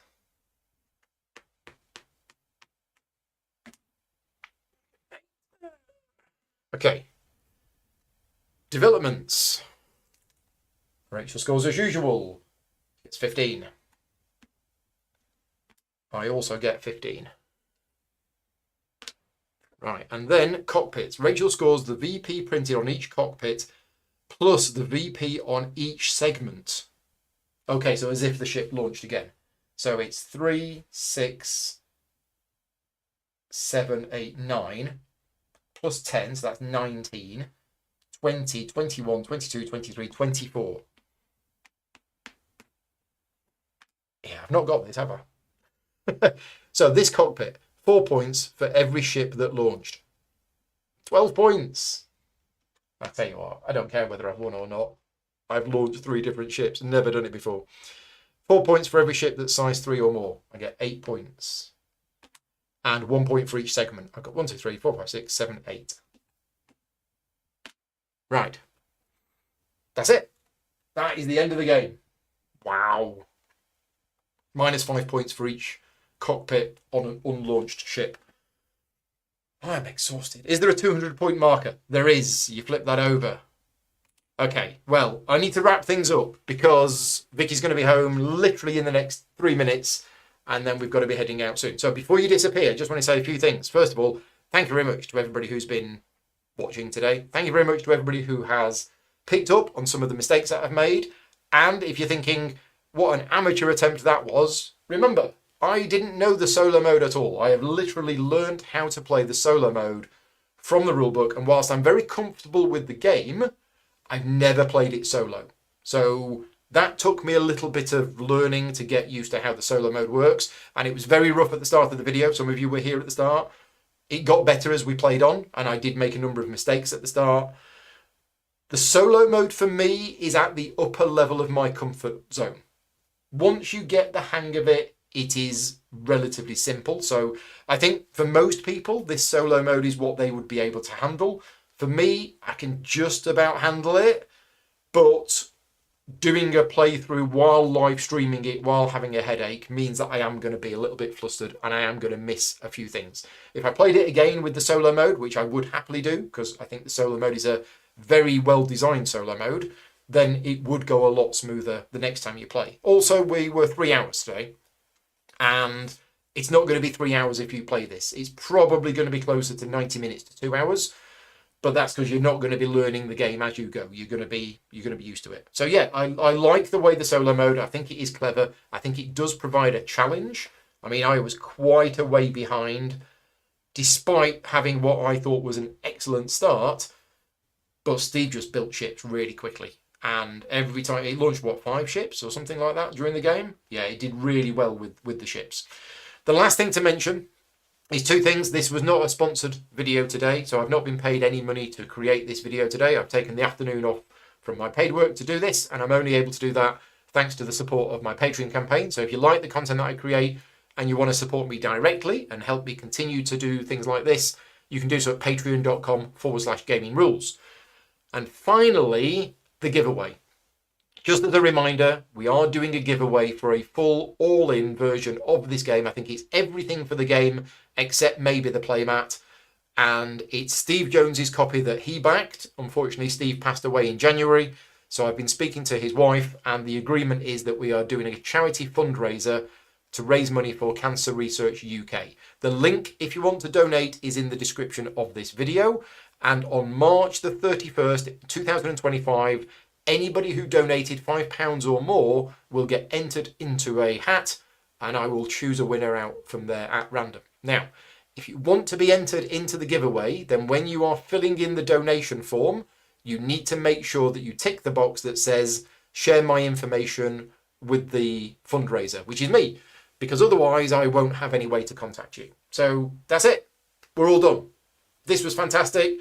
The game is brilliant. I love the game. I think it's an amazing game. I think it's extremely well produced, extremely well designed, and yeah, thoroughly enjoyed it. So yeah, thank you very much to everybody for bearing with us through today. It was a bit of a struggle, but we got there in the end. And if you are a Patreon supporter and you want to see me doing a playthrough of War of the Ring, we're going to be doing that tonight. On Tabletop Simulator, I am doing a learning game of War of the Ring this evening starting at 8 o'clock.